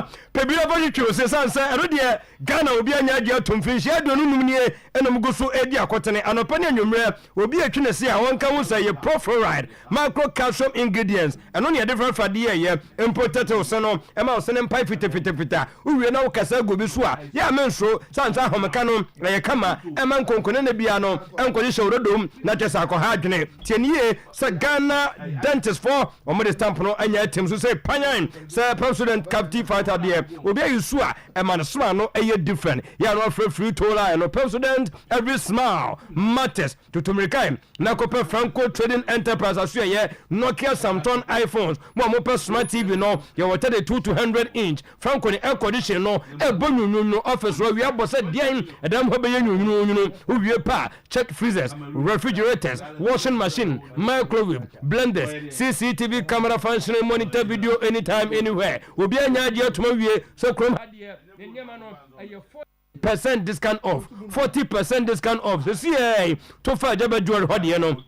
Mo challenge bishop Edum Old Melcon Kofo Clinic New Kajetia ɛhɔ nyinaa no asɛm de wei ɛsi ɛwɔ Franco aso ɛyɛ sɛ 40% discount off ɛyɛ 0245 316969 0245 316969 0560 684147 na kyɛ sɛ Franco nso ɛdo ɛkɔ yɛntwam nkɔtana so apatapa New Side Junction International Mama Abe gusu di akɔtene yadeɛ ne die hu wɔse emra wɔbɛbɔ ne pokika na afei wɔda hɔ ne nyina ne yɛsɛkɛ sɛ yadeɛ ɛtwerɛ yes stroke no ɛtetew ɛna diabetes no ɛno nso ɛhaw yie paa wɔkyerɛ odwa ne die mu no na afei wɔkyerɛ nkumpa a wɔde bɛsa no wɔtu aseɛ sɛ de bɛyɛ a ɛkuro bi nkɔtɔ ho mmie nkɔtwa wɔ nan wɔwie no wobɛnya bono te sɛ pressure low sperm count ne nyina mu no ɛyɛ gono hepatitis pal typhoid bɔmmɔden sɛ anɔpa yɛ ɛyɛ Monday to Friday 7 to 5 p.m. ɛna abɛtena se ɛyɛ adwuma 0243 345 392 0243 345 392 0506 460 208 na no so enyama atumi aye kama tutumikai na pa atumpan insecticide spray fakofie ho efie ho beye na ni dwuma die nsa ye ni nyina no ene se ye kuntontom se buburja ye wie pa nso konsuo empane no tu nata so ye de gu hotwe na afi omu na edwane na kunkum wo mo ye wie ne sa no na entefre ha adwene wo fie ho no mo nwanwa no aha bosoma kotere no mo so ene nam distracto wa modem pebi gugu ba biam wo bia wo ma ho biam na ne nyina mu no wa wie no 50 minutes pe na display obetuma wura dem ho na wakọ akoda mo nya wasomdue ne nyina no ye lemon ne lavender na ye de fra ede ye no anopa wutwam ekosokoba ya ebi wo ho mo amokopoku ase ACP and Atakradi Hakuna Matata 0553 082674 0553 082607 na mesimini and your friend enya atumpan ebi akogu ye shell shop ye more provision shop na fin conform ton and time na unlock you sika edroni ye bibini to ma plus wosenye yade bebrebe okeka bomu won de wo hyeda jebrenya ne ho bre and wo se wo de tu yade ba ko pe ase osa eninte ye nwanwa se obi obeto bibia no no adanyame ase se dro no altunu osa ase wa wo de ya bodi ndi a chaw se gastric ulcer duodenal esophageal ulcer peptic ulcer stomach pain stomach digestion sansona indigestion stomach gas ni nyina no bomodem ya didi heavy wotimi no nom na bi ko yam se kukuro ahoto no etumi aba wotwam eko ashdown the Beta pharmacy esha ho okọ enkan okashia the Beta esha ho no motwam bra promise eba hanso ebi wo ha all leading herbal shops wobenya bibini toma plus adroni bi na de akoma obia osa adokoro no na tu ase no wotime didi ama ne ho atimi atono na sebe wanfon ama yamfa ya de bi entimi ensuso no ya friend that was 0558 055894 0541 337 816 na no so when you do be etimi ato yam first ride nine ni nyina no ne se abefo kwantempon kwa so na first man ride company limited egusu ya nwade tunkofo bom abaso ye kai pa ni enim se o ye to atwene ba bi o wa mana ye munu dwan so ka no wo score no akonya accident na accident car na wo bomodin koto ya wo de frɛ ba bi osie bia no ye de towing car ekoto ye koye ho adwuma na afi obepie no obi se no ahwe no mienu kai na aye mono saa no engine turning body wash overhauling ye wie pa oven spraying air condition services automatic gearbox repair ye be ye nyina kama electrical waste bia wo bia no ye be ye na ona mu a eja ankoto ka animu meso ka no woto no yi aben 2020 2021 ene new type abai wo anim kakra he fabre yen ne enya ho adwuma ene new type ne nyina no ye ne ekro no na kyese ye si edwa so yo ka na nya accident ye di hwe nye ye beka ho no kra kyerɛw ne mom ye besa kra to no nya kakra e de apodwa manyama akoyie Kumasi branch ne de ye kɔ ahojo run about between Georgia and Gridco office one mo ano ekwan no eda ho 0500 210191 0551 498884 na wanya Fisma Ride Company Limited Power Specialist Herbal Hospital Power Specialist Herbal Hospital Futumericano pay na koi na fei 1-2 hepatitis na se emfamao san se 9 times waja ward no fatty liver prostate enlargement ulcer fibroid kidney stone adroni ya diabo ya tro din SK ye 2 stomach upset no ase liver care ye the 2 liver problem bia washia anso ase ya tro din caretakers jirika jiri herbal measure and capsules de mama gusofa eboa ama ye dia him ewo empem yenkopiem stadium ɛwɔ ne branches ɛwɔ Ghana nyinaa no ne yɛmfrɛ by calling 0244 544422 0200 383831 yɛdi kaka kyerɛw sɛ UEFA Conference League Finals Real Betis and Chelsea ɛmi adma on Wednesday 6:45 yɛ abɔmmɔden so bɛhyia yɛn ɛwɔ Pakiki Organic Cafe Stadium hɔ na kyerɛ sɛ ne nyinaa no ɛnyama ayɛ kama ɛno nti bɔmmɔden sɛ nyame admo on Wednesday wobɛhyia yɛn bra Real Betis and Chelsea ɛde hwim UEFA Conference League Grand Finale masa ɛnya asɛm ketewa commentary no yɛde ba deɛ a na kyerɛ sɛ wohyia yɛn ɛwɔ Pakiki Organic Cafe Stadium hɔ ɛne baabi a wotena sena enjoy na woni tim ne nyinaa no ɛhyia na kyerɛ sɛ yɛtwa pictures na yɛdidi nkɔmmɔ kama yɛnkyɛ location answer. Ha yɛnkyɛ location. Sɛ Odu Stadium. Na usane sɛ wokɔ asafo na. Yɛfrɛ baabi Bridgina kane no. What's a Bridgina na ɛyɛ 4 junction yɛ 4. Baako kɔ Amokom roundabout. Yes. Baako kɔ asafo 4 feet. Baako kɔ stadium so na baako kɔ Amas. Wobɛfa deɛ kɔ Amas. Amas no. Kane Cafe Maserati na kura frɛ ɔsɛn. So before cafe no left side Dr. Ike pharmacy shop bisa and a big space na sa Pakiki stuff ni na organic food na no ye mushroom kebab the mom say me ana me sanya man. But I careful because one way and no mean sanya me sanya me the hold enka me nyapa me mushroom kebab me like guava drink bi yeah no me ko drink say me ko man contem ko na say nyama na esi captain mo nim no kre ana enema ben ya no my fine papa mango hey my fine mango leaf drink no say edidi no no didi am ya fine and guava drink na no didi am every Wednesday china watch na then on Saturday yeah there's a Champions League again yes ebeko 2 promise fa Pakiki yeah or you prefer Bantama High Street yeah na Bantama High Street no eno na mama nkyere wo mo ba on say a big occasion. Yeah. Immediate past president of Ghana ba. Lawyer Abua for ba. Oh, senior. As a job for Biso ba. Yenua Kato Obama free cry over BKB baby. Okay. The ship dealer will be there. Hey. Yes. Honorable Collins and Numako Mensa MP. Ship dealer na no Holland oba. Okay. Okay. Atapuku. Ezwaba also bao lawyer Bonsu Chichi Honorable Asenso Boache okay MP honestly be Honorable Eko Vincent Asifo MP obo Samuel Seko for Tuga Samuel Bao okay me boss ma no buzuba ebe adidi na we first bank first idea ba as a new Pakiki boss Champions League no na Bantama High Street what obi obenya free yogurt. Oh, okay. About my high street. We are Baba Airborne. Be about you. Bounce over represent Pakiki. Boss, and the PSC shut by office. PSC was a Dickens under the auspices of Honorable Kwampoku CID. Oh, okay, fantastic. Honorable. Bantama High Street. Fantastic. Now Dr. Ike now Dr. Ike so far had led by head of commentary. Yes.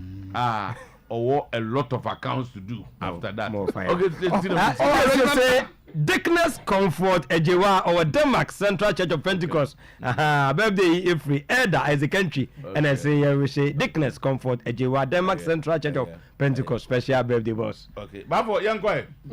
Yanko. Intiania ye fancy so tentem na. Yanko di tama. Bekwa Heroes now Obuasi Golfers Football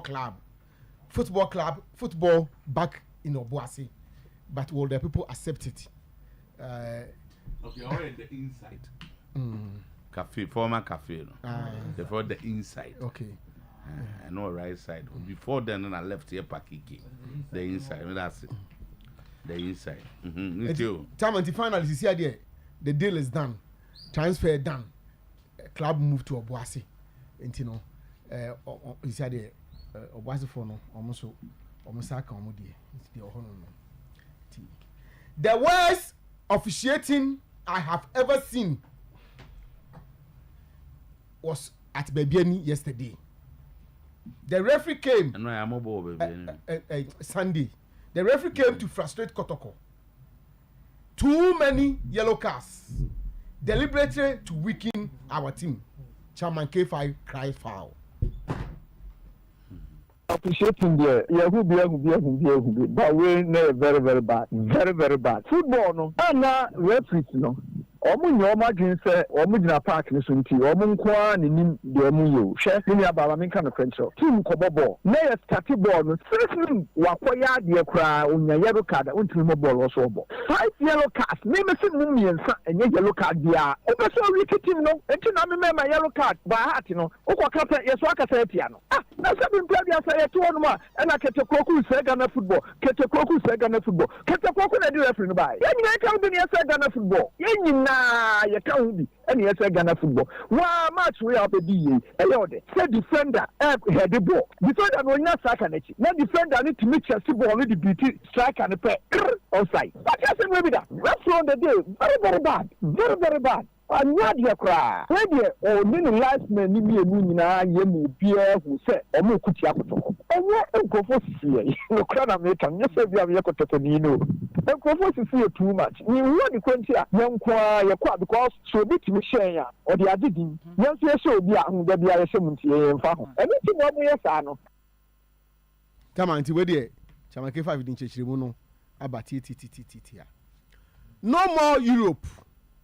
Kotoko play Antalyaspor from Turkey, Super Sports from South Africa, and Enyimba International, among others, in a preseason tournament in Lagos. Tama, we see the Ebano. We say Nansen Ebeka se Kotoko 4 plan say season we are on Beheseka, on Benya preseason tour Europa. But information picking say Sisia de Akwaku Wiwo Lagos. It is a Honmuna Kotoko Kwakobo Ekwa free preseason, you know. Ahead of hopefully Africa on the corner. Sharp division hit House of Folk board split into 50-50. Dr. Nyaho Tamakru and others pushing for Dr. Prosper Nate Ogum. Maso Ekrodu leads, but Coach Bashir Hayford is back into the race. Coach has coaching job now. Tama, meet my catcher will say from the year picking it dear. The year picking it dear. It doesn't look to me like Ouattara. I bet to Aswakochi has been from where we are picking. It doesn't look to me like Ouattara bet to Asubim. Nano discussion on my nyano. Say any Dr. Nyawota Mokukra the Abianka by this time has a folk.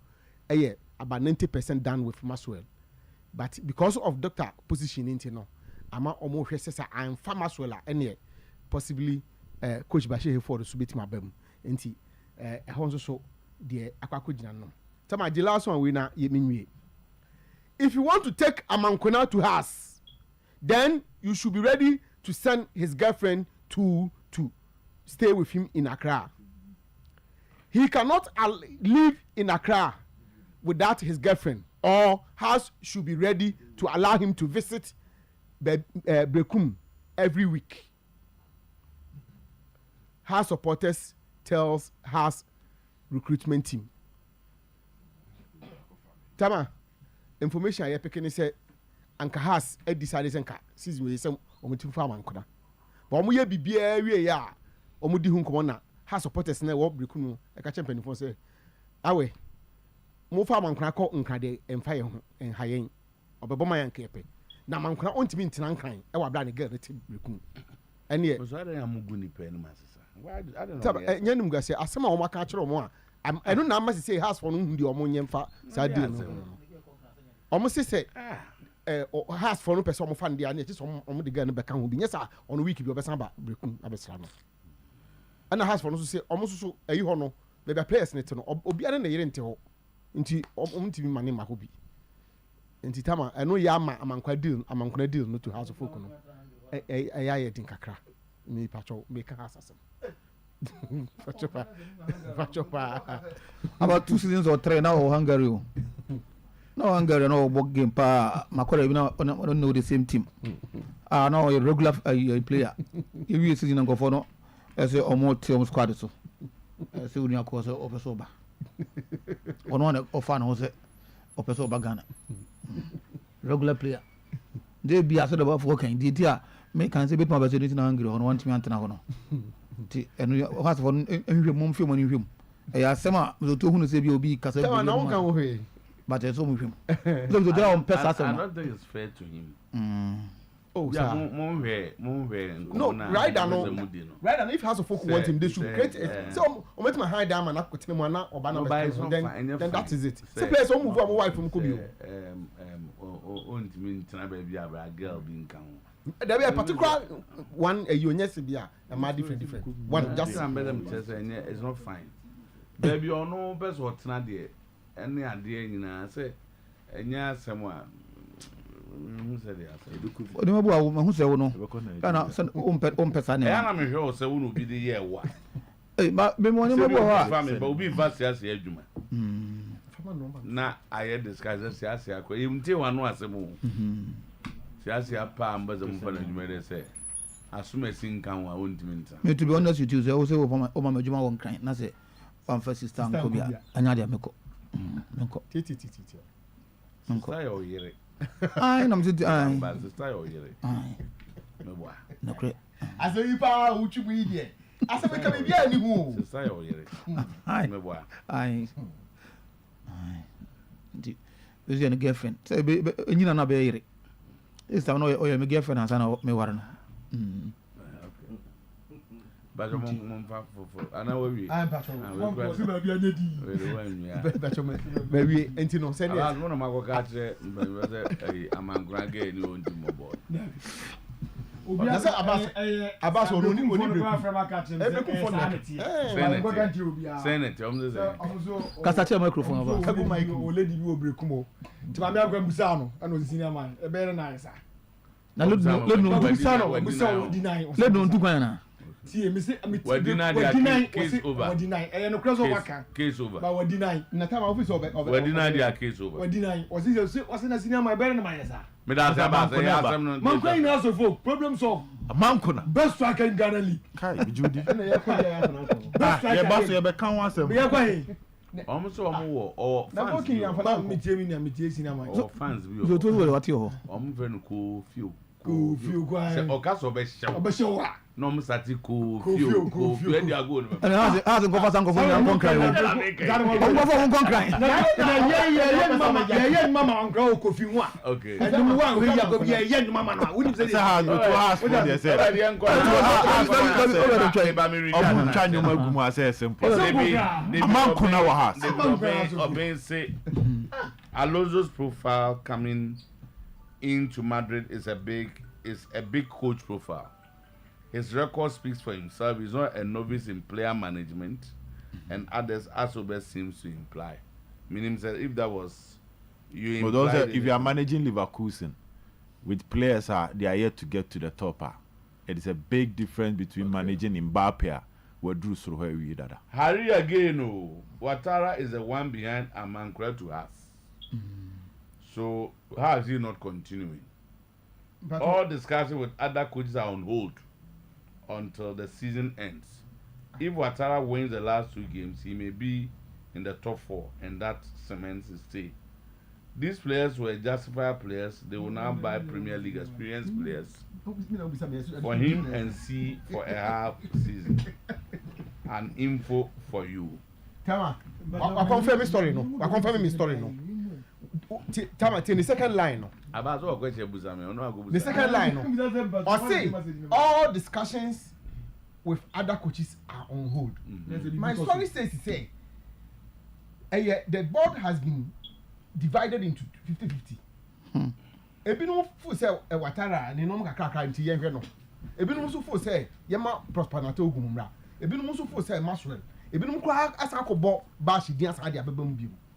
Enti ojetum say nkobo okoso buta ko the message bai. Okay, the message now I think it seems to suggest say Ouattara could go on, especially when he wins the last 2 games. Yeah, to join the top 4. That could send him to the top 4. In that case, he'll be fine.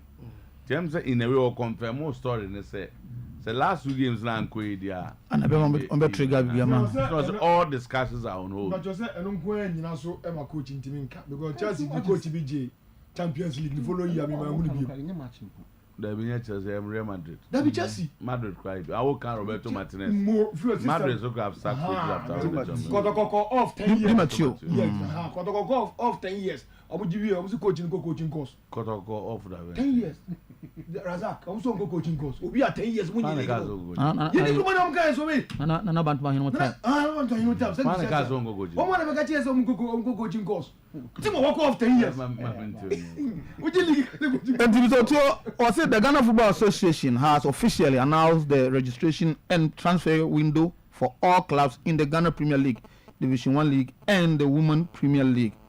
Also, it will open on June 30th, 2025 and close on 31st August 2025. Metaka sasa mwese msotu sasa tutakodo no in America. One thing that between me sasa mbo can say the FA has done well. Msotu how we manage your league calendar no. Since 2019 Keto Kriku ebaye no. Sadia no die. More a lot of things to be free say or carry proud on one yes sanity. It doesn't represent the ono ekano. But we dear. So to say if I have to get up and salute him, I'll get up and salute him and his administration for this because so to the previous administration, no, you be real league and a team we were court and they be say and a court to say and a be league right bani stop league not litigations and what have you name what. Where the entire member about to say it allows the teams to prepare and prepare well. Now, your real league now, not a young real league and also. I hope say 30th of or 31st of August now. Say a transfer window now, a week or two in September, somewhere in September. The league no be here. So who was such a calendar you can prepare, you can plan against it. For example, Kotoko code your friends in Nigeria, Akobo invitational tournament, 8 teams invitational tournament, somewhere July. Something. I don't know about that tournament. No. So, Kotoko ma factor in against players or person of how you want to plan for the new season. No. So, now a qualify for that way. In Europe, the amount of different from here. No. At any point in time, Premier League, you name say Premier League we are. Premier League be chassis no and in August and for years. You name say Premier League we are. By the next 2 or 3 months, August no Premier League here. Spanish La Liga follow. Now say Italian say all these top leagues no we know on my calendar. So Saturday we go there. So too, you more na baso say we be use free sa minimum a lot ISO mo ye.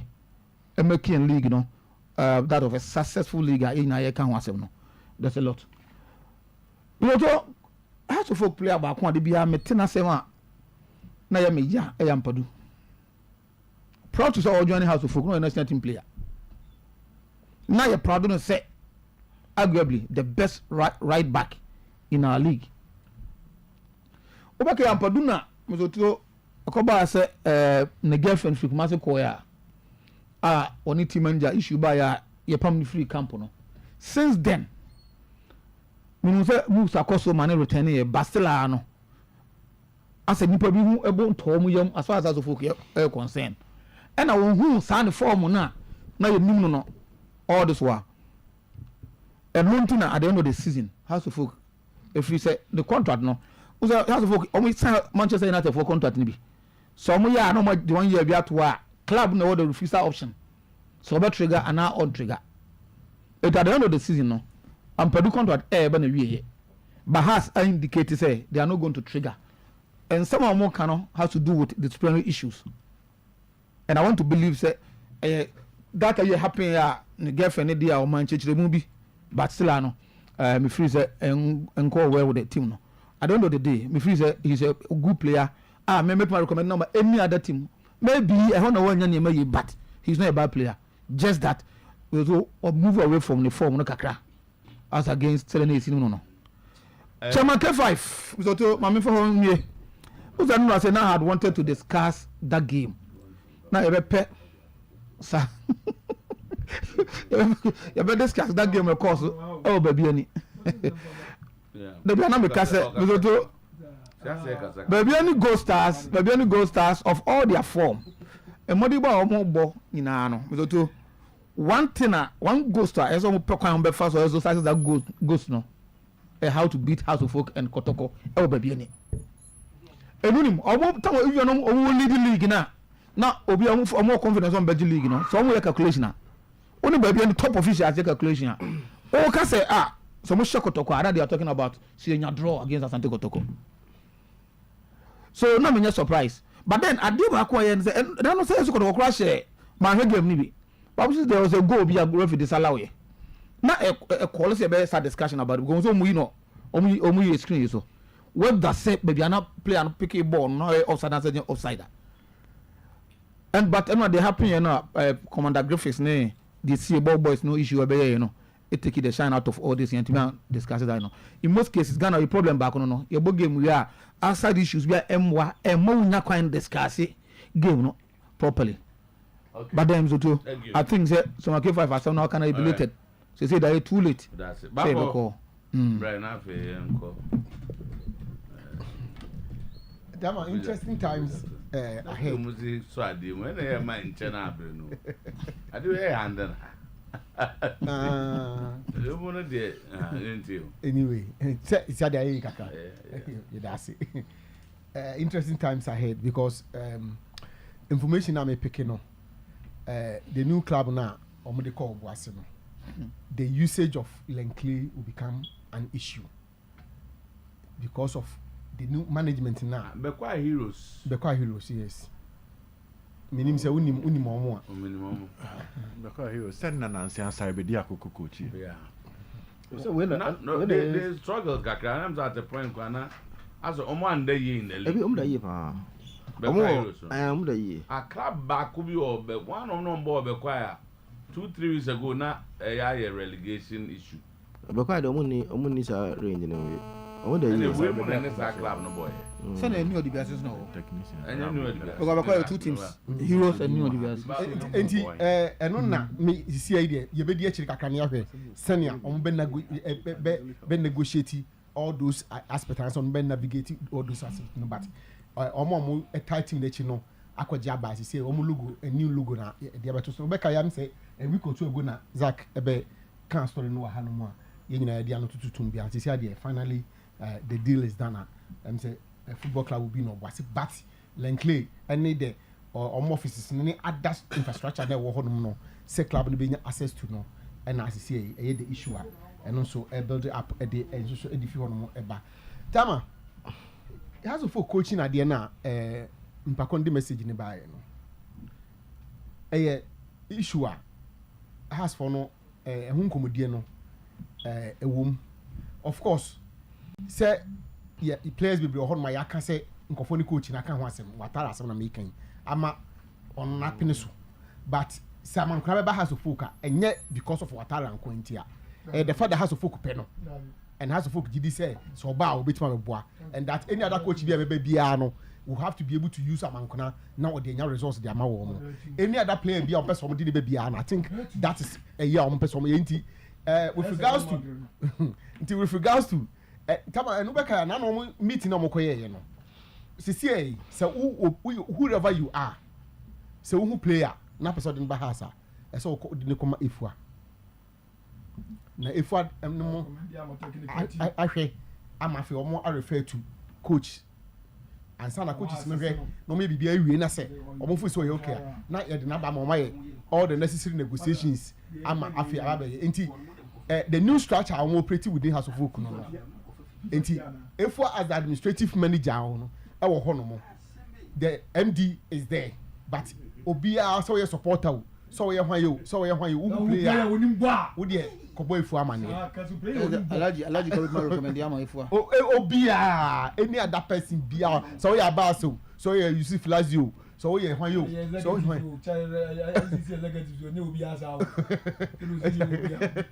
na yo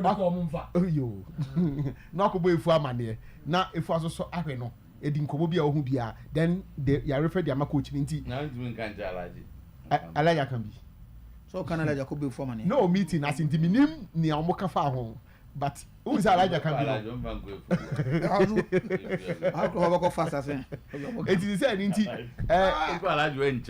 Watara's fate and come on. Mate Makachina was said Watara's fate will not only hang on too much is not coming. There are other things are more including some of them even think too much politics in the club. Player management. He wins the last 2 games and we go argument now go back. And players or request omo enya man. And go for coach bi aba. That's when nya players no pay man and the same to happen. That's also another and they've promised Omboko grade A. And Omboko grade A they man into the that's why there's also another year actually say the players are of fire no. Most of the players are not say because they don't request no man. That one thing more born with that play. That's a coach be a no. Players no request the open when ya. Oba born with that place. Oh, there be first, second, third options. So the one third option is not first one, the second one is when you na. Oma nyama no. Na sa ba so to oni. Oma nyama no. And obo man bisa. But why that's one of us. Over Biaba. That's the way nya the opama na. Ontimi compete e top said the open. That's true. And on there you can bring any coach. Kofa Carlo Ancelotti bra. Maybe example Manchester coach. Nema no ayo FC Juventus Sporting Bini. Yeah. What's Oboliga D15 da? Oboliga wanya second from Peno aside.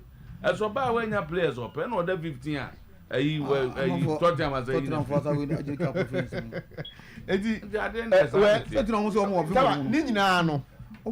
aka 2 matches na yewe season no enti yewe 2 matches yewe 2 season na yebehu but discussion no koso tama I think Super Sports for confirming Kotoko Nigeria tournament. I've seen the tournament it's confirmed and Omo ankasa published e wo omo fencing wo main so enti sisi enti omo the fishes Kotoko be baso Kotoko we will watch this Kotoko Super Sports Ghana for be Kotoko Super Sports so wow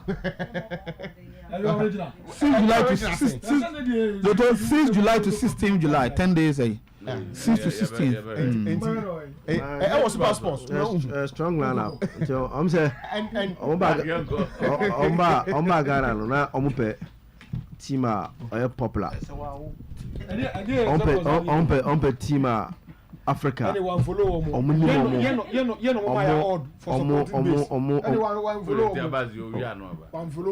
na ompa Ghana no na ompe team a Africa say Africa ye ni mo pa omo ye popular Africa pa enti the omba Ghana no the most popular Ghanaian team on African continent Asante Kotoko. The most popular Ghanaian team on the African continent Asante Kotoko. Enti no mo pe team a omo ko Nigeria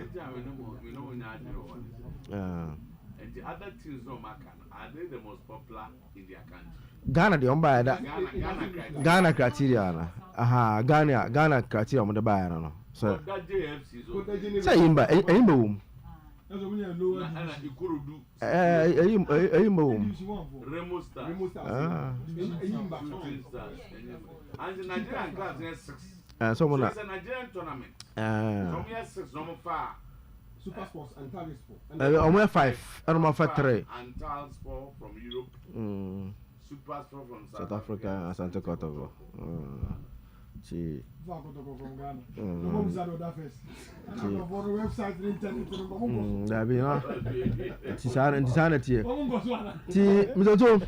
social media Ghana is some of those who you see honestly unse dey na Kotoko ne go se bobo no na TV na me tese na me time papa nti me ja hwe ko na me hwe ada European games no then someone sent a message say Ajingu and send me a friend saying message say tell officiating across wo baby any ohun bi da like che referees ahyɛ da aba match yɛbɛsisi ɛwɔ that early stage of football no. Obi de adeɛ man kan rewe from say tonight brekum for no. I see whom remember what I told about during Sometymer Press days at Kotoko with Prosper and how Amankona left. So how can you join her? This Prosper is likely to become their coach. And then the Okasa Amankona. Prosper, but so they are near Prosper. Many background of the catch on the afternoon. We are saying myself, not be going to wait me. So I'm not a striker. Wait me, no. I'm God, however. So, only a Prosper man. It's little. Say, I'm saying, oh, and let me just. Oh, then even though I because a moment me, but let me go and see why he's saying that in modern day football, say referee officiating. Ya should say is see one team. I be to go share a match no be any Kotoko match no. Robert Musi. Charlie. On any assistance no criminal officiating by me who be doma which is just say if modern football. Sadio ne tete who sadio no tete time na TV nyanyi who sa officiate should the pa referee aba say Mrs. Na Robert Musi on Alhassan Abdullahi ena Gurugulu Dabi Alhassan Abdullahi Gurugulu ena Yaya Ashukwe Mensa Charlie in the last 10 years I've never seen such a criminal officiating football me who be a papa because all they were doing were waiting and say Kotoko make attacking move Kotoko ball the center na Guruguru ne Ashukwe omo flag no say omo pese Kotoko ebe tra center omo tra center offside I'm saying no you don't do this especially because idea goes as for omo Kotoko were better than them, dominated the game, created decent chances. Referee say yama munche. Now I think Prosper the decision to sack him no man chair. Man chair. Almost so no chair do. Because clearly it can be a new manager bounce. That's it can be a new manager but new manager bounce no. I positive. Because at least Anjebiano, they are getting something from the new manager bounce or no. Even if it's a new manager bouncer. Because so we games now can you to abona. Not your boys and a bona on my bona. Almost shadow do on my Prosper League or send or send we in term or say Azana Karimuba Amwa Omo and I think that we next and just be proactive in terms of decision making and Matthias said that Mami call East Legon police station and straight to the office of the CID. Now I'm told that they're enjoying the show and they are excited about the show. They are proceeding for more East Legon. I want to look City I don't know. It's Legon. And Bantuma for Mosimo Nim, Siampa Champions League in a marathon. Mosu Yachiamo, especially Honorable Kwam Pokusi ID. MP Somoba. I don't know. I don't know. I didn't Ghana lawyer. Boy, na. Ono na lawyer ona kujine mwa okujibe ma arenta kumi siadi elesa na lawyer okay enti de ne misa na okase okujana se obi a owo eyere ne isa so nyem de on da bi on cha se mani emfa no kotu ne ha enti no okujina mu ko kan mara papa obugua no akode mara na koto a mu ye no onti ode no oyo mo aduma oyo siadi ye ode mara no tu ye kama the pipe was one no to we are not for about 10 minutes. Okay, Mr. Too many how. But first and first, clubs never start recruitment. By ever recruitment in common also. When we say Fiada RTU bought playoffs. Okay. Otu okru hansem no ehu. Aren't you at me abudru level a? When your players about me ba we the quick one be. I say reliable source. I pick information yesterday. The Hearts will have their preseason in Nigeria around July. But can't confirm if they are part of the tournament or not. They are not. Wait, DSTV now. The Hearts will be Nigeria in July. Yeah, Ebi are not Abuja. Okay. Yeah, big clubs. So that big clubs you. Yeah, big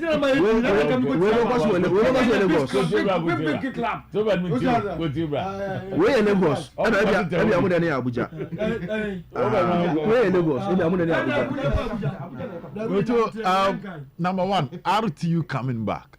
There's a higher possibility of we need this Friday. I'm back to Wonders. 11 Wonders. Yeah. I'm no Wonders, never. That's all to be a course. Oh boy, Accra.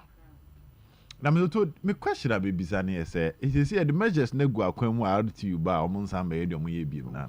They said the players na answer. Serious. Obi ababo Premier League. Now the last 2 matches, Mr. Otuo, what they are total pass. In the last match, quite when Timian raised a team to come and play. I mean, had the 3 free points my Olympics. The only issue was that we too. When says I had 3 free points no Olympics 5 because RT did not show up. No. Nanya has we know Bechemna and Kema has we Olympics guy. Yes. Has the 45 points Olympics now 44. So nka RT one show up at Accra Sports Stadium no and Ketimo Obiwe. And that is the damage and Kebet Media League no. But on that day Olympics and Keke ball no, all the teams now Heart of Lions ebetimi sailing through Karela beko takwa akwa akoshe has beko bechima akwa akoshe until at no point there say Olympics nya sa 3 free points no or no to or no an area. But look at the damage omo cause here. And there was no serious punishment to the club. Yam punish club no.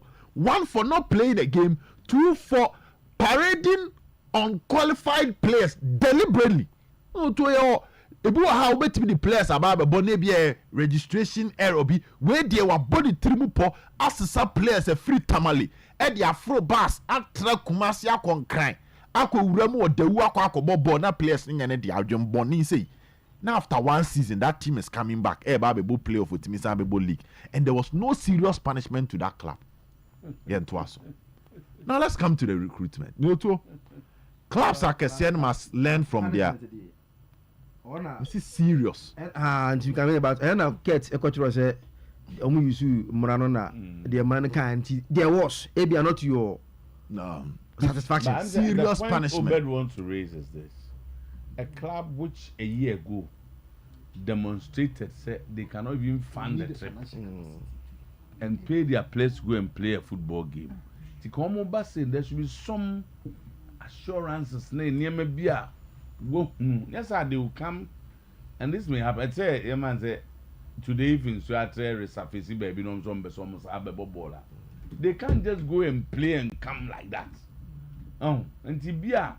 They say who is behind it, who is funding the club, where are they going to get money? Because who said Division 1 they around that zone. Yeah. See how the cost of traveling near the end. Ever form. Say who like who has taken over the club? Who is funding it? One young gentleman.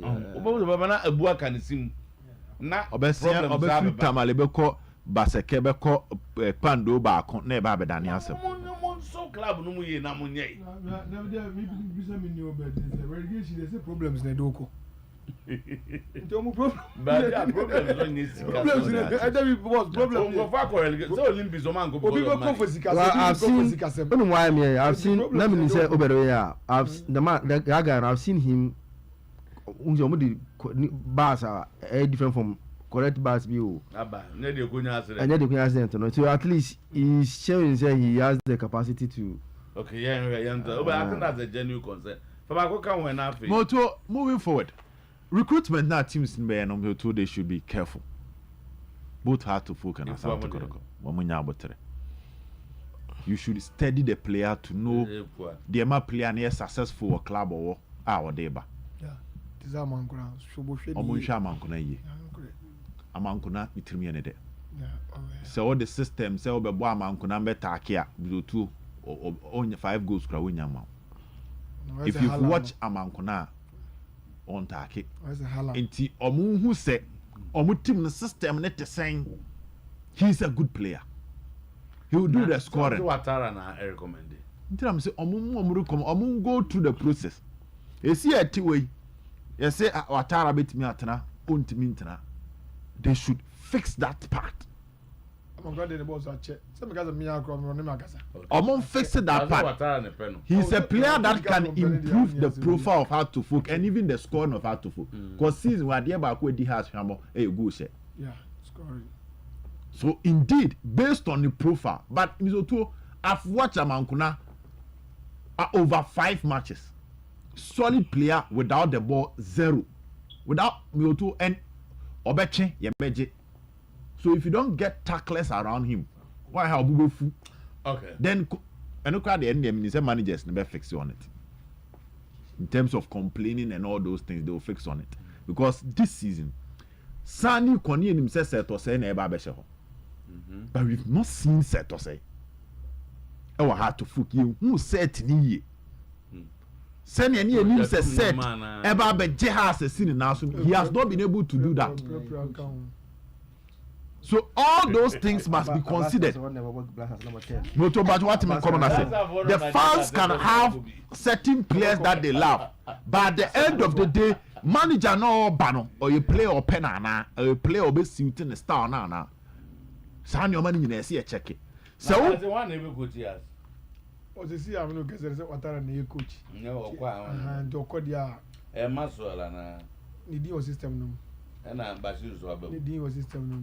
But to never should have got winning. I committee said Harry carry information be brain no crona said most of them. Baby ha brain okay but said Babiana or DB fan had to be a team. I did any betom sorry. I did any betom Bashiri Diano. And na e be recommend says atamani yakofa Watara no. Omo recommend Bashiru e ma board no. Enti do baby na supporters no so yaka bibia ya omuntie. E no omo hwe omo recommendation omo hwe board no so de. What bamba over the Moto so with the coach in there. All the 3 coaches on my boom din the Maxwell, Waji League ne pen, Bashuru, Waji be pen, Ogumaji be pen. So if we say Watara the map top and now maybe next season the target of how to focus to win the league. Former league winners. Exactly. So these are coaches if your target is to win the league, or my be paying. Maso Aji League, Bashuru, Ogumobiaji be paying. So based on the short league, it looks decent. As for new buses now, Canada, obviously. Yabeshe, Nami Adama Friday. Now, bus where the India. No, Makata no Manuzu. Brand. Some flag. Says you will be good try, and you say, we are tired, the Nebia.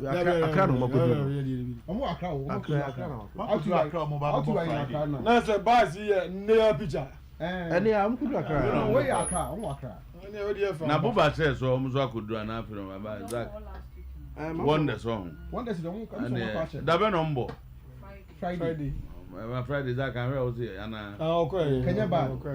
Oh no, can because couple wonders or not some any baby or there was our wonders. Oh, with the wonders in the Baba Canadian. So DJ can say Father can all black. Alasa can be fast sport for Ghana Hano. Supporters your mama one of the biggest supporters in Africa has no supporters. And the end of the Mali. It's a dawa. Oh, yeah, and the Jitum, one for a Jitum. Baby, I got to go out the chair and so. The way to the can say house of folk. And Yama, Ergo, Erbanino, house of folk supporters, the GD said this year. Said the idea is starting. Say it was a Babuama, it's a Abba, couldn't be a castle. Tiazo supporters will be a Namutre. On the tournament, no, at the point, no more consider us. Will be the picture of your mobile house, the Yamba Echo tournament. Yeah, no, great. Now, I'm going to enjoy you from a Baba ready about. You got to be able to do or not. Near me. Oh, the Cotocono, why near me? Okay, Namutre. And I was that. Emin Scientific Hospital. Emin Scientific Hospital is the best alternative medical hospital in Africa. Everybody had the Obia and Timo stroke. Sheikh Amin Bonsu, a woman, Semni Adia, you know where the best diagnostics machines. We are seeing in a whole and a war. 24 different certified medication on the Abayokumaza Truman, Quada so far sequence, 18 branches. Yadi be added by any of them. Uncle Bo. Oyerepa aiming for the heno. And to adjust to say amen, dear. Papa. The number is 0277 001234. 0277 001234. Kosovo lie. Neighbors are so open amen for us. I bet you the Siana Fee. Wabba, no baby. Edia see. Namibwa, Ebesia. Oyerepa FM munye yade kaseba we amamuni we are singing nebramo mutio wano open service.